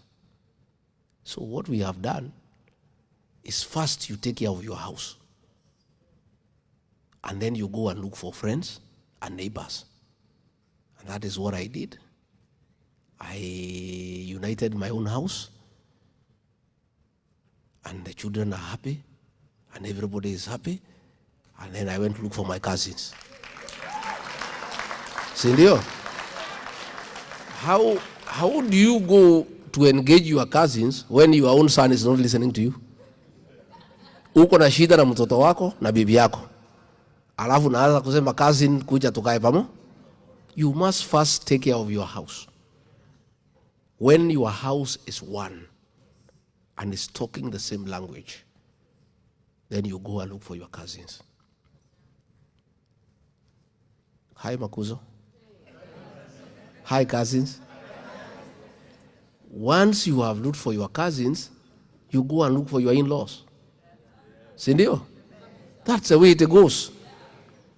Because we are Africans, and that's the African way of doing things. Why William Ruto anapiga kelele akituita wakabila? He is bitter that the mountain that made him president has left him. There's nothing we can do. Mimba ya kujidunga, the people of that region voted him to a man. He was rejected by all other regions except Rift Valley and the mountain. Coast rejected him. Northeastern rejected him. Nyanza rejected him. Western rejected him. The mountain and Rift Valley supported him. He betrayed the mountain. He mistreated them. They have left. Instead of thinking of how he can talk to them, he is abusing them and calling them tribal. It's a case of sour grapes. Unajua kakabweha alipoona matunda iko mbali, akijaribu kurukia na hafiki, anasema hata haijai. That is the situation. And let me finally, so that I allow questions. Although Raila Odinga and his members are abusing me and abusing the mountain people for no reason, just because they are with Ruto. Raila Odinga is an old man. And you know, like I have seen here in America, you take care of your senior citizens. And we must always take care of the elderly. Bwana Prime Minister, wewe, ile kitu hiyo Kasongo wataonesha wewe, uliza mimi. The guy is pretending to be nice to you, but utakuja kuniambia. If he conned me and the whole mountain, na sisi vile tumesoma, na vile tunajifikiria tumejanuka. This, when he brought Raila, Nikamuuliza huyu mzee umemuleta, asema bana, we are just managing this mzee. Tumtafutie kitu kidogo ya kukula anyamaze. Alafu tumwambie kuna hii kitu ya report ya dialogue atoe, lakini it will go nowhere. I want to tell you Raila Odinga, William Ruto told me that NADCO report will go nowhere. He's just conning you. And he has told Ichung'wa and company in parliament to delay it until the next election. So you are there waiting for Ruto to implement the NADCO report. There is nothing, he will not do it. Again, he told me, and I have seen it has come to pass, that he'll be close to you and he'll divide ODM right in the middle. Today, as we speak, ODM fellows are abusing each other. The Luo MP leaders of ODM are abusing the Luya ones. And the Luya ones are abusing the Luo ones. Just what William Ruto told me. That I'll go near this ODM. It's a strong party. I will divide it right in the middle. So wewe mzee Raila, although watu yako wananitukana, wacha nikuchanue kidogo. Wewe Ruto atamaliza chama yako ya ODM. NADCO will never see the right of the day. Amefanya jinsi wa kuchukie. Waluya wamekuacha, Wakamba wamekuacha, Wakisii wamekuacha, amekuachia Wajaluo nusu. By the time William Ruto is through with you, you will be nobody in Kenyan politics. Wewe uchanuke mapema kama mimi. Si ndio? Mimi niliona, you know, he was trying to divide my base ya Maulima into east and west. Nikakataa. He wanted to divide the counties, Murang'a atafute kiongozi, Kiambu kiongozi, so that he renders me and our people irrelevant. I refused. And I want to tell Raila Odinga, he'll destroy ODM completely. And you have seen it is happening. He'll undermine you in all areas you used to be popular. And by the time he is through with you, you will be a pale shadow of your former self. Ordinarily, I will not give you that advice because your people are not very nice to me. But because I'm a Christian and I'm an honest man, I think it's only fair to be nice to an old man. And tell him what I know and what I see happening. So mimi nimeshukuru. Tutashikana pamoja kwa one time? Yeah? Tuko hapo kwa one time? So I am very happy for listening to me, and I speak from the bottom of my heart. I love my country and I mean well. And I am determined. I have a very great resolve to join the rest of Kenyans to liberate our country and to bring meaningful change. And I am indeed very encouraged by the enthusiasm I have seen here in the States. I will leave here a better leader, knowing that I'm not alone, and go and tell the people of Kenya that your brothers and sisters and cousins in the United States are together with you. So you are prayerful people. Please continue praying for our country. Please continue remembering us in prayer. Please continue talking to people back home. Kenya is your country, and you have a responsibility to help us make it a better place to live in. And finally, you guys, when you work here, you must go home and retire.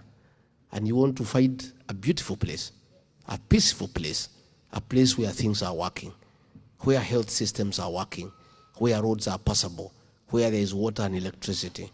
So let us build this country together. Asanteni sana. Thank you very much.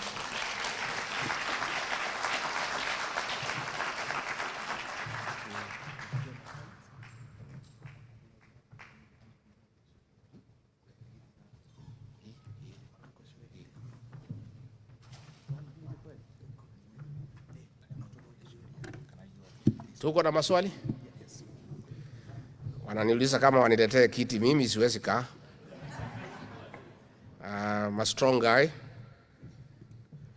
Do you have some questions? Yes, we do have questions. We make it very brief and let it be a question. So that And on issues that are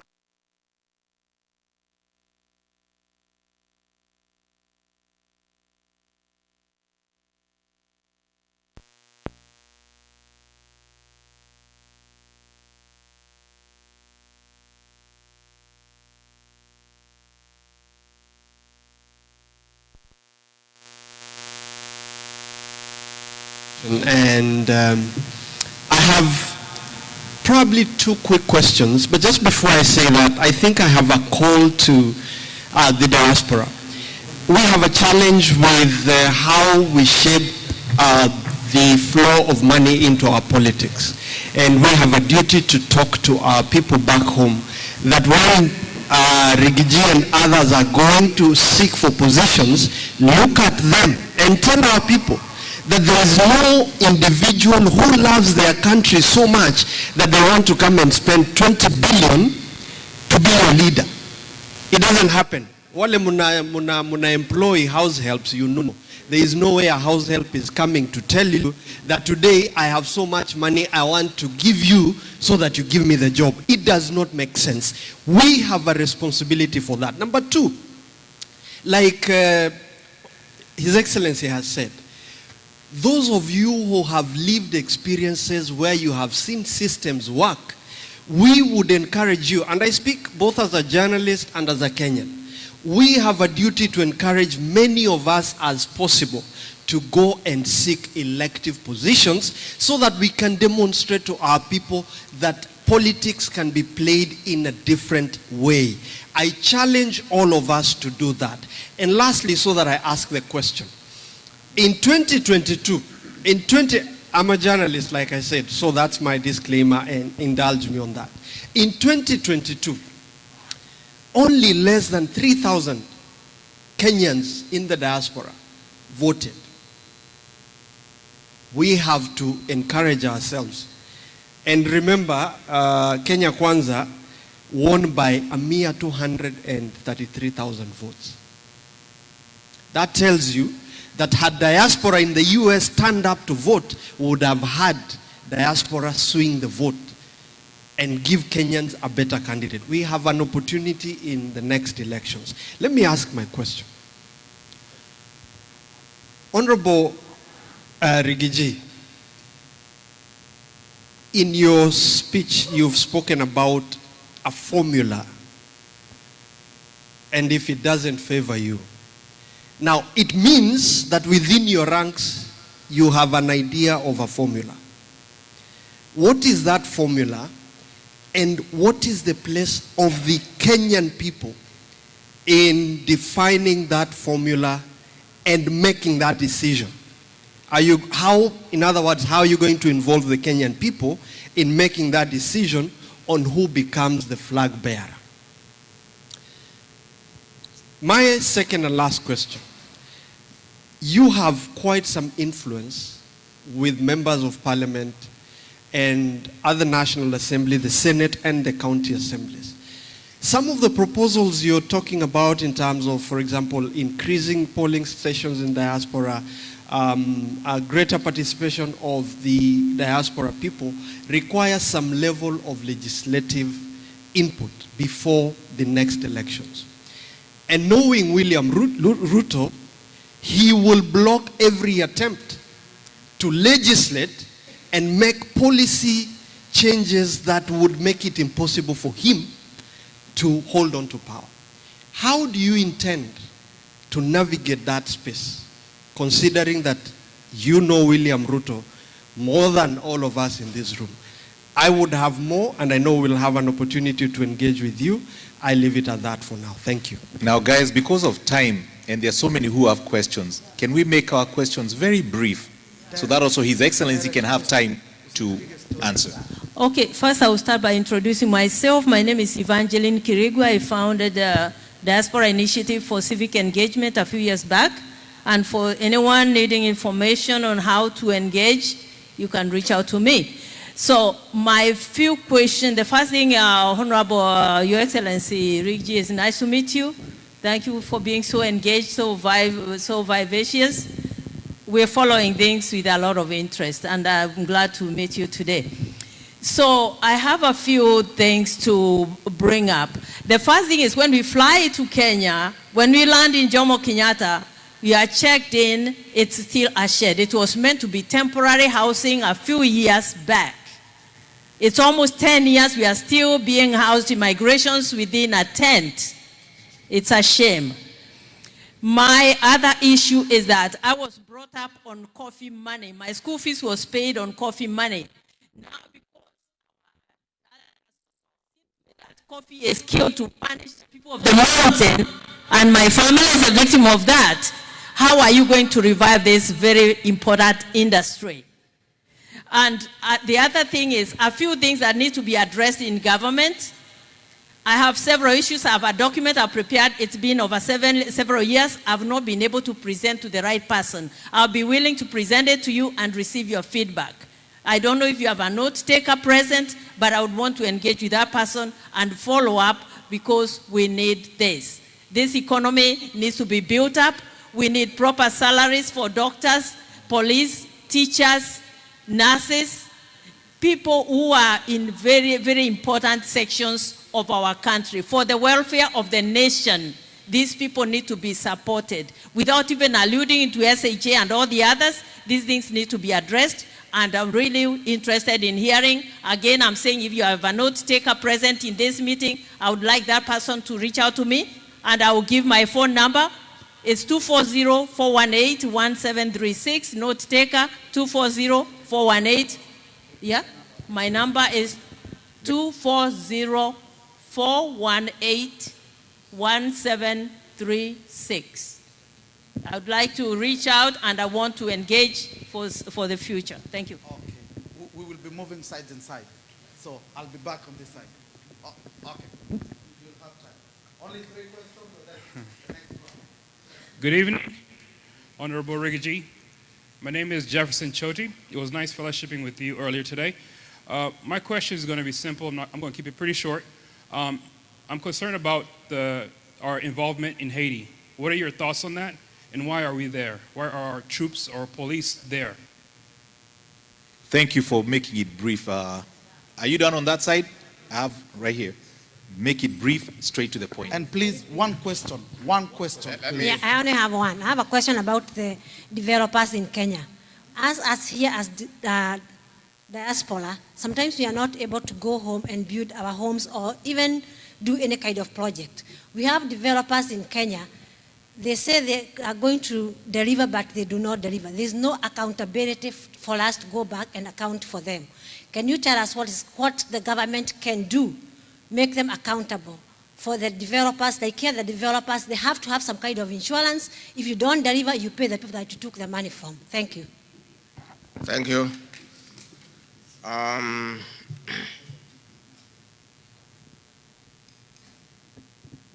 Yes, it's true. When leaders bribe people to vote for them, what they'll do when they get into office is first recover their money, isn't it? And that is why we are telling the people of Kenya that the Ruto administration is the greatest conveyor and purveyor of corruption. And once you agree to be part of that corruption, then you cannot complain on the adverse effect of the same. That's why we are saying, I agree with you. Help the leaders that you desire to ascend to the office by assisting them in logistics and simple things. Because if they go and get funded by cartels, they will demand for payback when they get back to office. There's a lot of bribery going on in Kenya today. Ruto believes in corruption. And he believes money can buy everything, including leadership. And we must prove him wrong in this coming election. I have succeeded in lobbying the people of Kenya to take money and say one term. It has never happened. You know, basically our people are Christians. When they take your money, they feel obliged to vote for you. But when William Ruto was coming to the mountain, he withdrew 1 billion shillings in cash. So when I learned about it, I was very worried, because 1 billion shillings can confuse people. So I talked to the people, no, this guy is coming with cash. This is your money, and take it, but don't take it home because it has Gen Z blood. Don't use it to take your child to school. Don't use it to buy a cow. Mkule tu hapo sokoni. Na kama uko na deni ulipe naye. Na ukimalizana naye umwambie ni one term. Na tukaweka bei. We set a price for William Ruto to address in the meeting. Attendance is 2,000. Clapping 1,000. Laughing 500. And he gave money. Akiingia kwa dege watu wanasema one term. I have seen now is happening even in Masai land. I was very happy the other day. Soprano was there. Amepatia kila mtu 3,000. Akiingia kwa dege wa Masai wanachukua ile fimbo yao wanasema one term. That is what we want now. Because you cannot tell people not to take money. People have money. But we want to educate our people, and you help me also telling them, don't take money from William Ruto and elect him and get yourself back to slavery. Because he'll give you 200 shillings, then he'll bring taxation and tax you 100,000. So you must help us in educating our people. Again, it is true, only 3,000, slightly over 3,000 people voted here. We have challenges because I think you already have 2 polling stations. We will be lobbying the IBC. It has been constituted to see whether we can increase the polling stations. It's not easy because of the financial constraints, but we'll continue to do so to see whether we can have, polling stations that are near where the people are. Formula to pick a candidate. Hatuwezi sema Kasongo anatupangia. Si ndio? Si atatupangia? Na hatuwezi toa candidate saa hii, atatuhangaisha. Uko mwisho. Uko mwisho. Hiyo tuachie. But I want to assure you, the formula will come up with the best candidate for the people of Kenya. And if it does not favor me, I have publicly said I'll support whoever it favors. And I'll be asking my colleagues also to make that public statement, isn't it? Let everybody commit to the people of Kenya. That it cannot just be you. If it's not you, you must commit. So your formula, wacha tuketi nayo for now. Yeah? Don't worry. The laws that are in place are sufficient to get us a good election. Na hakuna mtu ataiba uchaguzi bana. The margin will be so huge. Even kwenda Supreme Court Kasongo hataenda. And again, let me also tell you, when we changed the election laws, that the votes are counted at the polling station, it became very difficult to interfere with the results. And you know the minor Kai ruling of 2013, the Supreme Court ruled that polling station results are final. What happens in Bomas is just mathematical, just addition. And with the Gen Zs, Gen Zimpo, these are the people to assist us. They'll be there in every polling station. Wanapiga picha na kutuma na kufanya hesabu haraka haraka. Hii watoto, within 1 hour they'll tell us who is the president. This is a revolution, this is Gen Z. It's a good thing for the country, I want to tell you. And we want to work with the Gen Zs because they are a good resource for our country. They assist us to make sure there is no monkey business. Evangelist Keregua is true, JKIA is a shame. We go through many international airports. It's been very difficult to get anything done at JKIA because of corruption. The other day they tried to bring somebody called Adani. alikuwa anataka kuuziwa airport yetu tukakataa. So muvumilie tu kidogo, mwaka 2 mupitie hapo kwa hiyo shed, we'll fix it properly. We'll fix the generators, we'll fix the toilets, we'll fix everything that needs to be fixed without selling our airport to foreigners. Coffee is true. You know, when I was in office, I was in charge of coffee reforms, and I'm a very proud leader. By the time I came to office, 1 kg of coffee was between 60 to 90 shillings. I initiated coffee reforms after the coffee conference of 2023 I did in Meru. I went to Colombia, I went to Brussels, I went to Germany. I brought all the stakeholders together. We initiated a lot of reforms. And as we speak today, a kilo of coffee, farmers have been paid between 130 to 190, and it will get better. And we will not allow Kasongo to mess it up. He is trying to mess it up so that the people of that particular area can suffer. Just the way he interfered with our success in the fight against alcoholism and drug abuse. You know, I successfully, with my wife, initiated a program to remove illicit alcohol from the market, and we did. And our young people became sober. They started families, they became clean, and things were going right. Until Kasongo realized that the young men of the Mount Kenya region are back. And because he wanted to destroy that community, he ordered for the brews to be brought back and suspended the whole thing that I was doing. And he did it when I was still in office, but I was fighting back. But when I left, the whole program collapsed. Illicit alcohol is back. Our young people are sleeping in trenches. They are not having children. They are dirty. And a whole generation is being destroyed. But because there's a God in heaven, God cannot allow those boys will be saved. But for us to deal with the illicit alcohol and drug abuse, Ruto must be one term. Can you imagine? The Kenyan cabinet is the only cabinet in the world where drug barons sit in the cabinet. I was fighting drug abuse, and I would not have allowed him to appoint drug barons into the cabinet.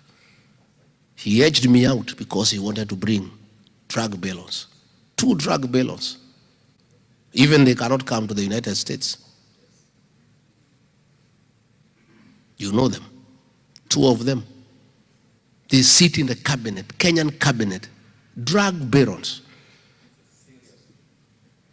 This William Ruto has lost morality and ethics. A country that is suffering from drug abuse, and then you bring people who are documented and who are known to be the barons of drugs in Kenya, at the coast and in central Kenya, and they sit in cabinet. That is how rotten the government is. Our children are not safe. You know what you are undergoing here in matters of drug abuse. You know how painful it is to parents. You know how injurious it is to any society where there is drug abuse. And then you get people who are drug barons and they sit right in your cabinet. And then you tell us you have a government that can bring change to the people of Kenya. The documents, you say you have some proposals. My people are here. We'll organize with you how I get them. And we'll be able to study them and do what we can now. But eventually, when we form government, we may not be able to do much now. There is 1 or 2 people we can talk to. But if it's something that works well, we'll integrate it in our manifesto so that it becomes part of our working document. Choti Jr. is true. Haiti. I disagreed from the word go.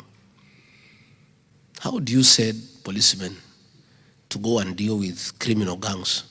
When there are criminal gangs in Kenya, you are not dealing with. And I think it was a scheme to send them to Haiti for benchmarking on how to introduce gangs in Kenya. I think you saw when Ruto was in Nairobi for 6 days, he was moving around with gangs. They were robbing people when his security is looking. They were getting into cars and stealing earrings from women. They were even being very mannerless and touching our women on the breasts and the thighs. And they were with the president. Gangs for 6 days. You have seen what they are doing anytime Gen Zs are on the streets. The government hires gangs, supervises them to come and cause mayhem. What happened on Sabasaba Day? There were criminal gangs hired by government, supervised by police to burn and touch property. So I think the Haiti thing, they had gone there to learn on how to bring criminal gangs into Kenya. So that is something that is very sad. Our boys and girls are dying there. It's unnecessary. When there is insecurity in Kenya, we don't have policemen to send everywhere when we have challenges back at home.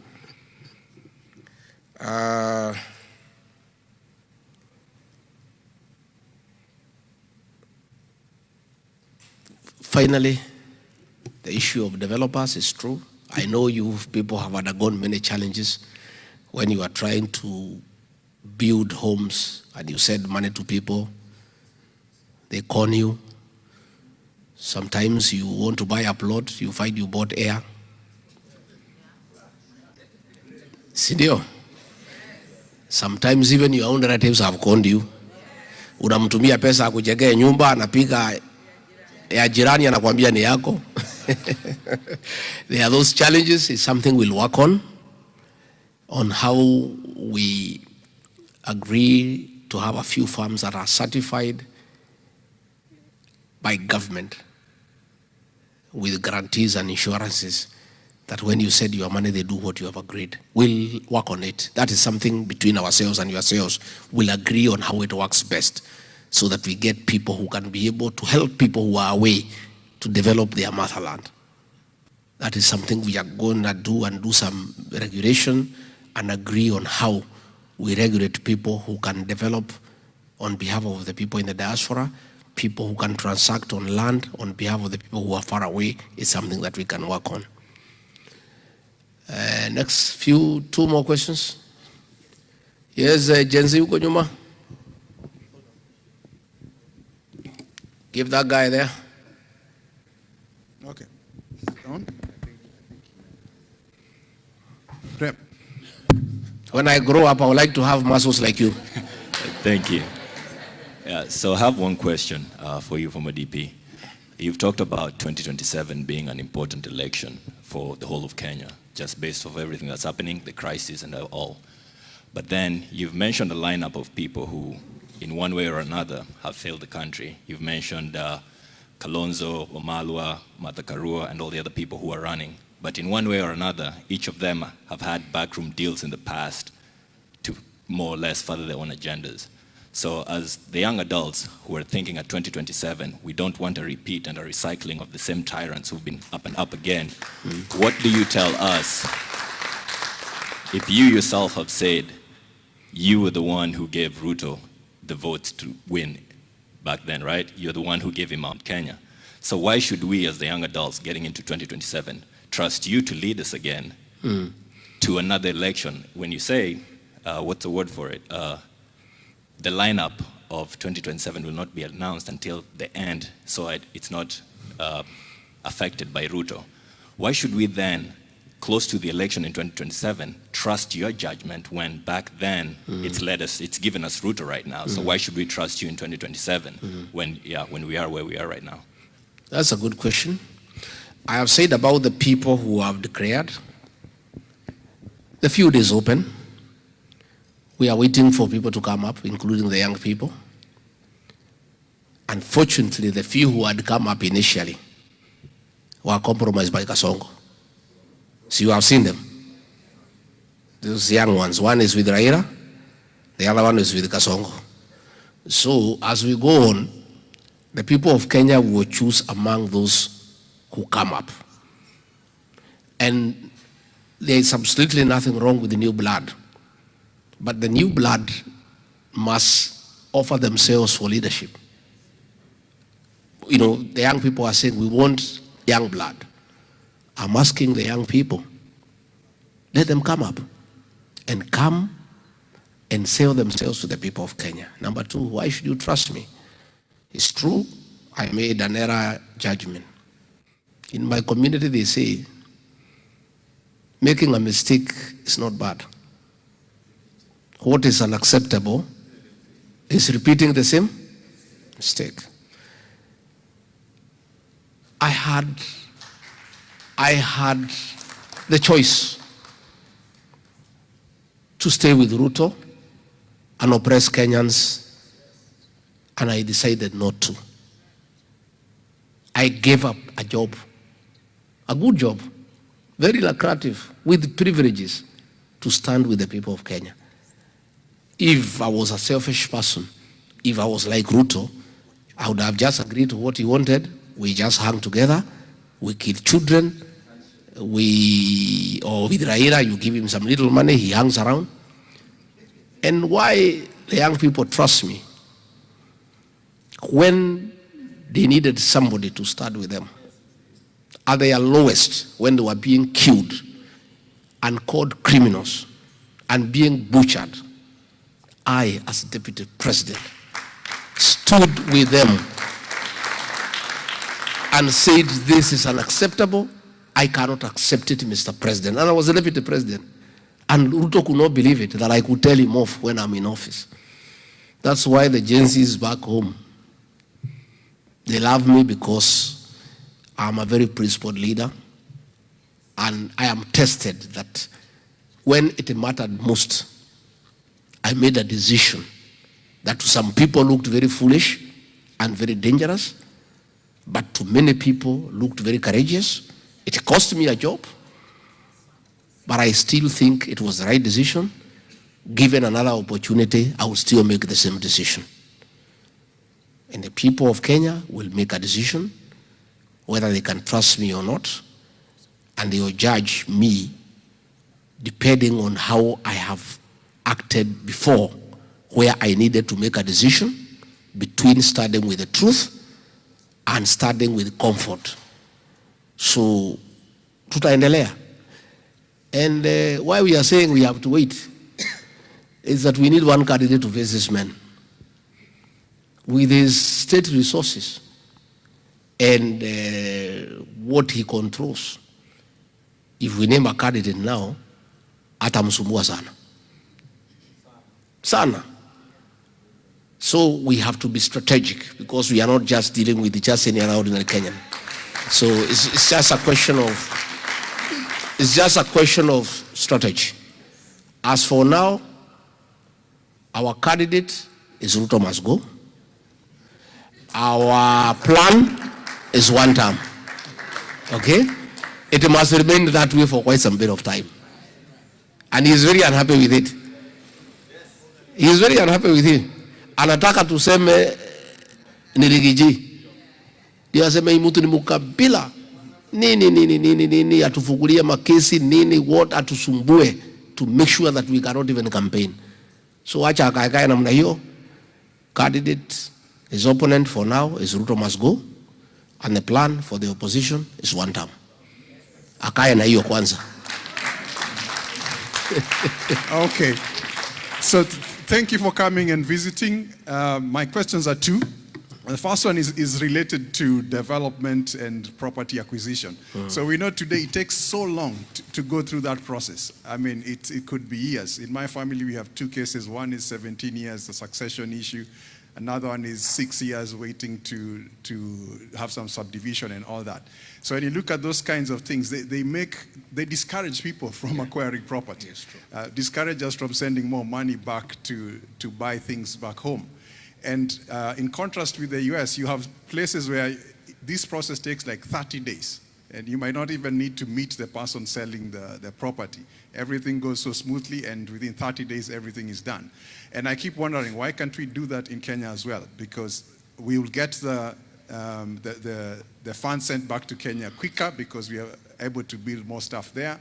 The government will get its tax, its stamp duty quick, and maybe foreign investors will also be encouraged to send money back, to invest in Kenya. So I think that is something within the government's power to accelerate so that we can make it easier for people to complete property transactions. Yes. And second, last one is, it seems like we are coaching Kenyans to have a bad relationship with tax, and really it's the only way we can provide government services. So I'm not sure what would be your approach to raising government funds without necessarily antagonizing people with tax, because I feel like they're getting to a point where they will feel that they really don't need to pay tax, and tax is a bad thing. Thank you. Thank you. On the issue of property acquisition and delays and bureaucracy and red tape, it is true. It's something that we need to do as an administration, together with the National Assembly and the Senate, to really review our land laws, the Lands Act, and the property acquisition procedures, to make them friendly, to make them easy. Most of these laws were crafted during the colonial period. A few amendments have taken place, but not sufficiently radical to make it easy for people to acquire property, to charge, and to transact. It's something that myself, I have really thought about, and it's something that will need also your input and others, and check what happens in other jurisdictions so that we can borrow from the world best practices. How do we make it easy for people to acquire property without compromising on safety and due diligence and care, so that we avoid fraud? So that is something that we'll commit. On the issue of taxation, nobody has a problem with the taxation. People have a problem with their taxes being misappropriated and stolen and being misapplied. No Kenyan has a problem. Mwai Kibaki, the celebrated third president of the Republic of Kenya, raised revenue from 200 billion to 1 trillion. And there was no outcry in the country because people could see the taxes were being used properly. You know? Mwai Kibaki was very clear about taxation. Alisema kulipa ushuru ni kujitegemea. But he used the money to educate our children free. He used the money to put up Thika superhighway. He used the money to bring about M-Pesa. He used the money to do rural electrification. No Kenyan has a problem with paying taxes. What Kenyans want, one, is no taxation without representation. Let it be discussed properly. Number two, when the taxes are raised and collected, people want return on investment. They want to see their taxes are bettering their lives. And that is what we want to commit to do. Taxes we will collect. But we will collect the taxes that are reasonable, so that you also don't kill the goose that lays the golden egg. You don't overtax people, because you can overtax people, then they are unable to work. You tax reasonably and then apply those taxes appropriately in a transparent manner that is verifiable. People pay taxes and then they see a road has come up. They pay taxes, they see they are enjoying electricity. They pay taxes, they go to hospital, they find there is medicine. Nobody has a problem with paying taxes. 2 more questions now. Thank you so much. This is just to the diaspora. We've begun the process of going to Congress. President Ruto has defiled the Leahy Act here by using the military last year. So that kind of gives us grounds, but we are trying. So if you're here and you have expertise and can guide us and help us, or even know someone in the foreign relations committee or any committee, please help us so that we can advance this forward. And also we are starting a Kenyan series on August 3rd at the Sankofa. It's going to be talking about the politics of Kenya, colonization period, independence period, and the Kenya now. Again, it's going to be August 3rd, 7 p.m. to 9 p.m. at the Sankofa in DC. I'll connect you with some people. By the way, did I explain myself on the narrative of tribalism? Did I make sense? So what I'm wondering is, if we Gen Zs don't understand the mountain narrative, how are you going to engage us and find a way to position yourself or position these politics beyond one term and beyond the defense of Mulima? And by the way, I'm not embarrassed to be Kikuyu. I'm from Kirinyaga and Nyeri. You know, you can't get Kikuyu than that. You know, I'm very Kikuyu, but we have, you know, but that's just the truth. How are you going to convince us? Because, you know, I'm trying to explain to you the way we see it, right? There is that pride, yes, you know, of being a Kikuyu. You know, but there is also a people who don't see that. And we as Gen Zs are saying we are tribeless and we are fearless. And the politics being done now is the way it was done 20 years ago, 10 years ago, you know.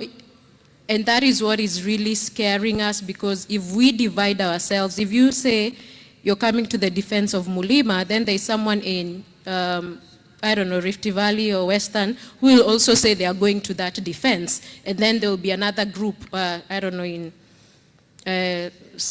where? Coasts, yeah, we are going to that defense. And then now, there will be a vacuum gap, and then Ruto will become president. I feel you. And the Gen Zs will help us deal with that nonsense. Because they are tribeless, and they are fearless, and they won't change. And nobody can intimidate them or coerce them. But before the Gen Zs help us to have that change, those communities are targeted by Ruto for extinction must be protected. Because if they are not, there will be nobody to vote. So I hear you, and I understand the way you think, but I also want to tell you, at back home, the Gen Zs your age understand what's going on, because they are just there, and they are feeling it. They can see that persecution, they can see the discrimination, they can hear the talk, and they can see the way they are being targeted. Because when you go to Kahawa court of terrorism, and out of 100 people charged, 96 are from one area. In the cells, they talk among themselves and wonder what is happening. Yeah. So that is a situation that is there. And it behoves upon leaders. If a people are under siege, those people must be cushioned from destruction and from fear.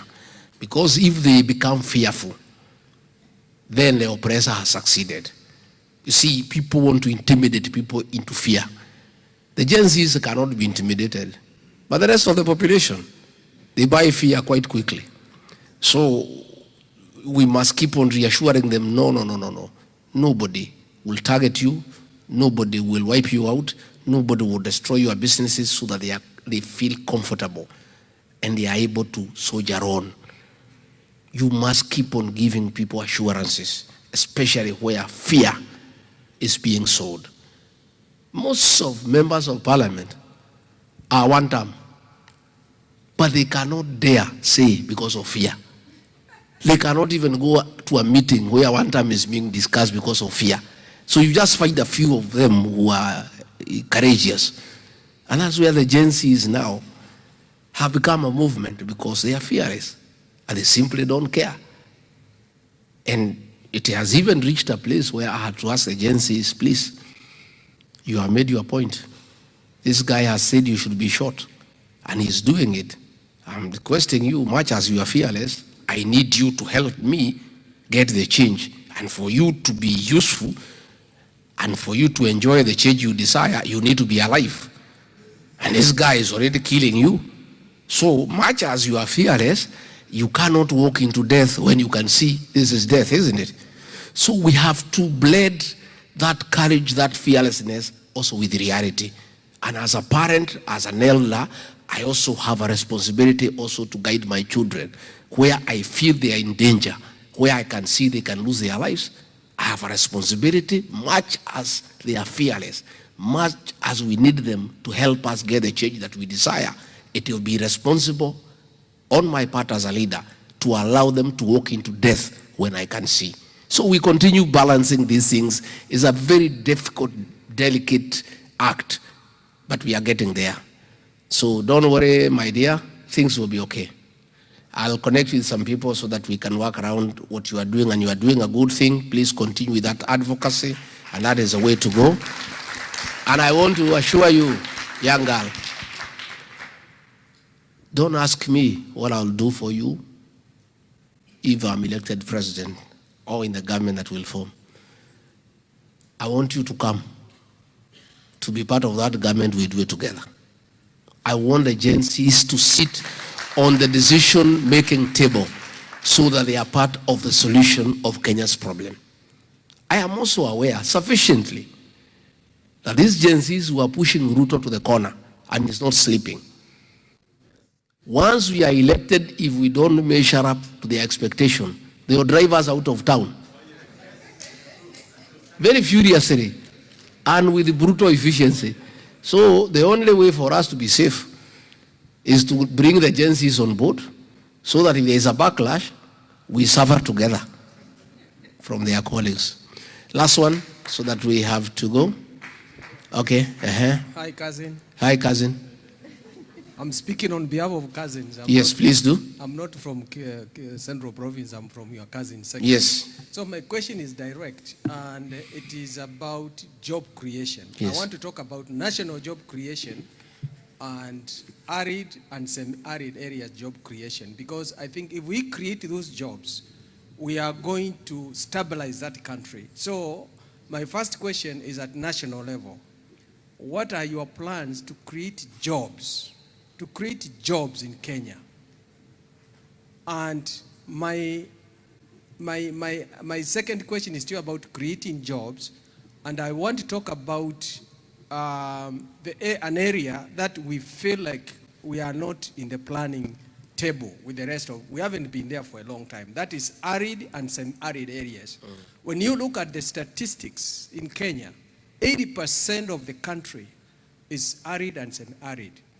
And when you look at these arid and semi-arid areas, we do have a lot of natural resources. We have 12 hours of sunshine. We have rivers that have water that goes all over to the ocean. And in conclusion, I would like to say that once you go over the, I don't know whether it's over the cliff, once you take over the government, that's what I'm talking about. Yes. No, not once you take over the government, what are your plans to create employments, and not just laborers, not farm laborers, to empower the people in the rural areas? Those are the people I'm talking about, in the rural areas, so that they can start their own agribusiness. What tools are you going to give them? What marketing efforts? What technology? So that they don't just go and work for that 450 shillings per day, to make them employers as well. And in conclusion, I would like to say, I like the way you said, us in the diaspora, we are the people who are coming with the solutions. Here in the US, we need you to engage us, to give you solutions, particularly for arid and semi-arid areas. There are certain things we are currently doing there. Yes. And they are working. Yes. We have piloted, they are working, and people are getting employment. Like for the last maybe 5 years, we have created jobs in certain villages, like over 200 jobs that are sustainable. Yes. And we are creating food. We are farming grapes, we are farming oranges, peaches. We are doing that. We are converting deserts into promised land. So we want your team to engage us here in the US, so that we can build the country. And we don't want the jobs. We are comfortable here in the US. We have enough here. We have enough pension. Like me, I'm an accountant. I'm a professional accountant here in the US. Okay? So it's not that we want any jobs. We don't want anything to do with corruption. We just want to help our country, and we are bleeding. Thank you. Thank you, Kuzo. I agree. We need to engage you. That's what we are doing now. And this engagement is continuous. We have to create jobs, and we want to encourage people to come and put up factories for manufacturing in Kenya and cottage industries by making sure that we lessen bureaucracy and we make it easier for people to come and start industries in Kenya, to create employment, and to enlarge our tax base. I agree with you, there is huge potential in the arid and semi-arid areas. We have been to Dubai, we have been to Israel, we have seen what technology can do. Those regions are very productive. Again, that is something we want to partner with the diaspora on how we can make that our land, 76% of arid and semi-arid, is productive. Again, we want to change our diplomacy from the traditional diplomacy to commercial diplomacy so that we can look for markets for Kenyan agricultural produce. Because even if we assist our people to produce food, we create irrigation projects in the rural areas, we must look for a corresponding market for those products. Those are the things we are going to work together, and I want to commit that this engagement will be continuous. We want to borrow from you. You know a lot. We don't know everything, and there is beauty in consultation and getting ideas from other people. So we'll create a framework for this continuous engagement. I want to say thank you very much for listening to me. Let me ask Pastor Dorcas to come and say hi. Sindio? Your Excellency, one last question. One last question, Your Excellency. Yeah, my name is kumekuwa usiku. Lazima nikuulize, Excellency. My name is Daniel Ochweri. I think we have been together. I had an opportunity to run for Senate of Nairobi in 2022 election, and I had an opportunity to be shortlisted as a PS, but the shareholding ilinikata mguu. So these are my electorate right here in the United States. They gave us the financing. We came down and we tried to represent them. You have articulated very well that you're going to be engaging the people from the diaspora. Truth to be told, when you come from the diaspora and go back home, it's a different ballgame altogether. So what guarantees are you going to give us as a former vice president and a presidential candidate when we come from the diaspora? We are not going to be disadvantaged from the status quo back at home. That is a big thesis, Your Excellency. You know, it's something that I was removed from the PS list in the morning. Maybe even you're aware about it. Yeah. So how are you going to address the issue of shareholding, and what guarantees are you giving to the diaspora when it comes to issues like that? Thank you. My presence here in the US for 5 weeks or so is a clear demonstration on my seriousness that I want to engage. I think 5 weeks is not a short time for a leader of my caliber and the kind of work that I have in Kenya. The fact that I've dedicated 5 weeks to come here and engage demonstrates that I have a serious intention to engage. We are in the process of creating consultative structures so that this engagement is continuous. In Nairobi at our DCP office, there is a desk for diaspora, and a few people who have come to Kenya, they have always found and had a discussion with me. I don't want when you come to Nairobi, you come to the countryside, then you are lost, you cannot find anybody. So we have created a mechanism and an office so that where you come on appointment, you'll be having people you can come and meet and engage. You know, people who have been betrayed, they take time to trust. I'm in the same boat. I've been betrayed too. So that makes the two of us. So all I can do is just ask you to trust me.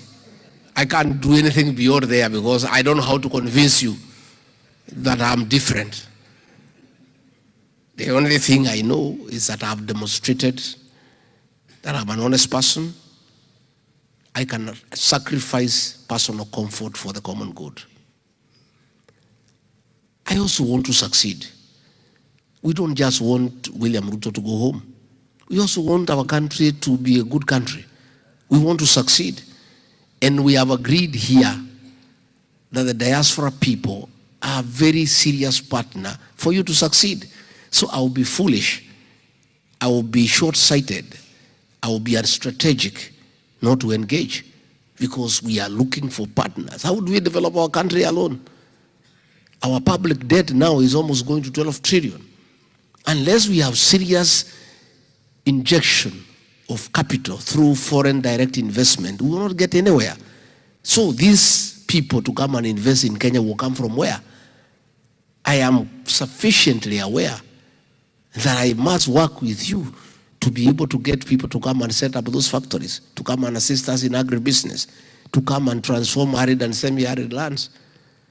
I don't just want to run office. I want to run for office, get elected and succeed. And I don't think you can just get into office and just sit pretty. You must get into office and do the right thing for you to succeed.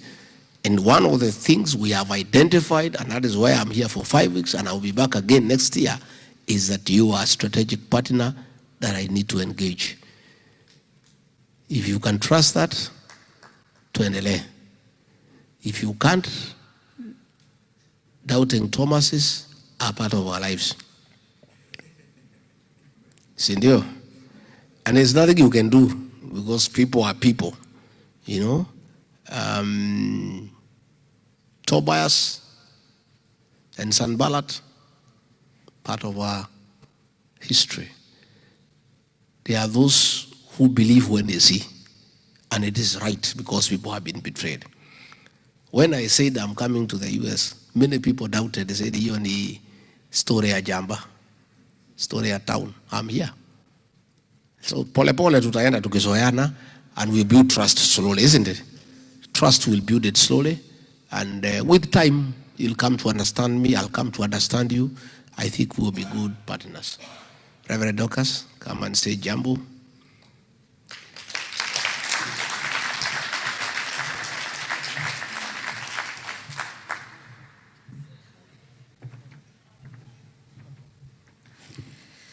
Thank you, Your Excellency, and the good people for the time that we have spent, and I'm sure the engagement has been fruitful. I do not want to keep you because he has spoken what needs to be spoken. You have also expressed yourselves, and I believe he has heard. Good leadership is where you have an ear that listens to the people, and you also sit down and work out a strategy and a plan that will be able to change the lives of people. As a pastor, I know that very well. And I know that when you are leading people, you need to hear. Even God himself says, "Come and let us reason together." Any person who does not listen and they don't reason together, they don't listen to the people, they don't work together, ends up failing. To our children and to our Gen Zs, I am very sure there is one thing I always tell you: you must stay alive. If you are going to see the future, and you are the future, you are the one we are looking forward to seeing. Have families, have children, give names to us. And we want to see you succeed. You must moderate the way you do your things and stay alive. Because when you are dead, how can you succeed? How can you bring revolution? How can you bring a change? But that is not to tell you to be fearful. Don't be fearful. Even God himself tells us, fear not. Fear not. As long as you are in the right path, you are speaking what you believe and you are convinced is the right and legal thing to do, please continue doing the right thing. We are right behind you. As a mother, as a priest, I'm behind you. And I always say the truth must be told. People must be accountable, people must be transparent. And many a times when I stand like here, if you go to the social media, they will tell you, stay in the pulpit. Do not, you are a Christian, do not say this. Christians are not foolish people. We are visionary people. We live in this world. We don't stay in heaven and then come in the morning.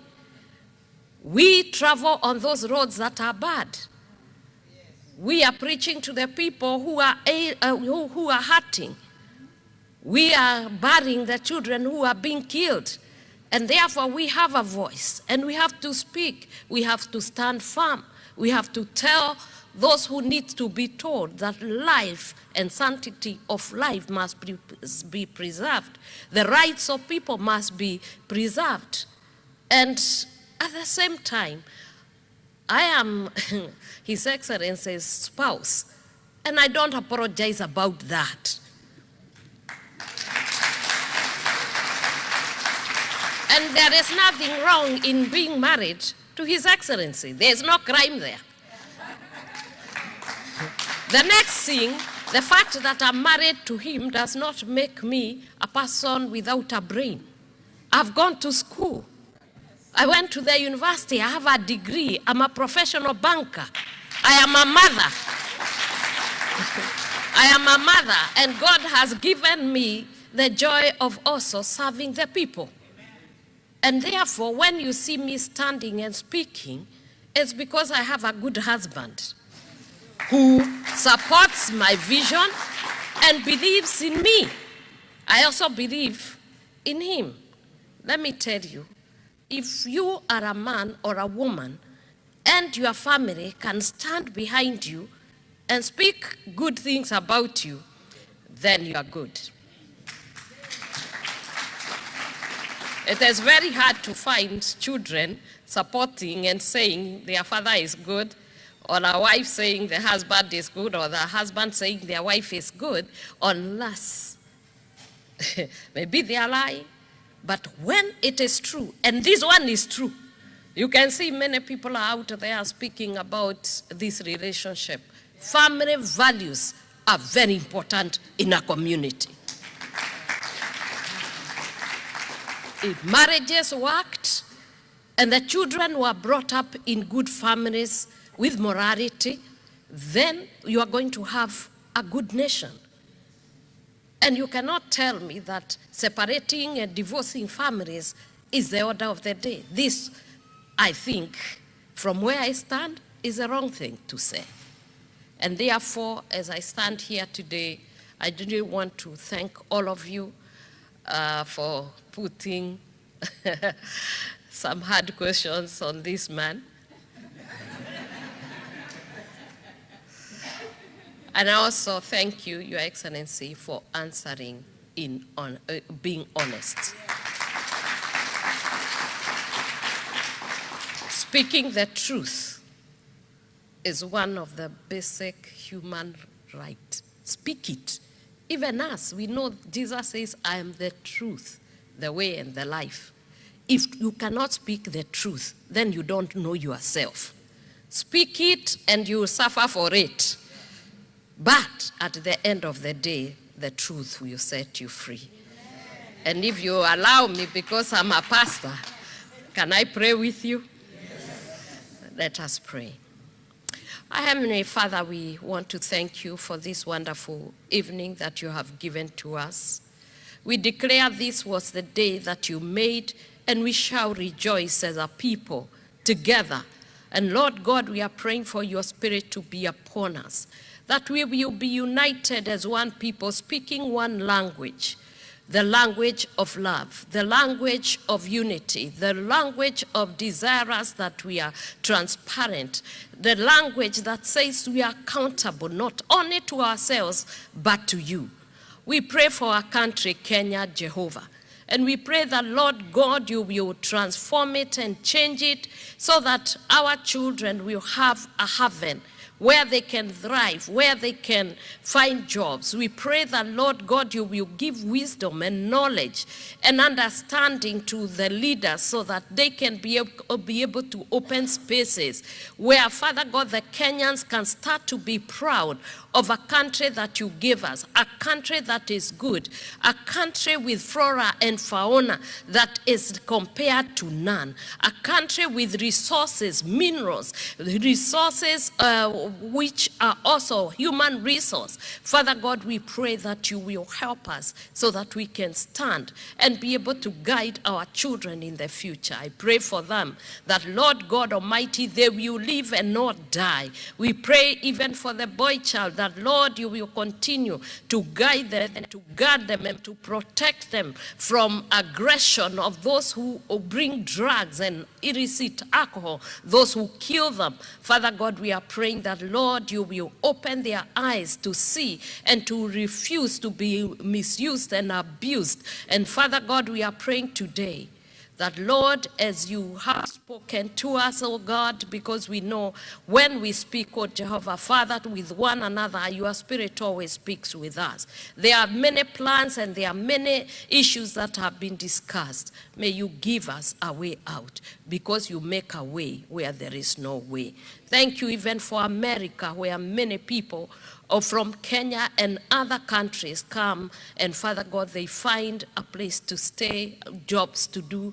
Father God, we know that even now, even here, there are concerns. You can make a way for them, and you can give them the joy, Father God, of living in this country, and also the joy of having Kenya as their country. Father, we thank you for everything, and as we part, Father God, give us safety on the road. Put charge of angels as we go, so that, Father God, you may be glorified. And when we arrive and when you have done all this, may all the glory come to you and the blessing remain with us. For we pray this in Jesus' name with thanksgiving. God bless you.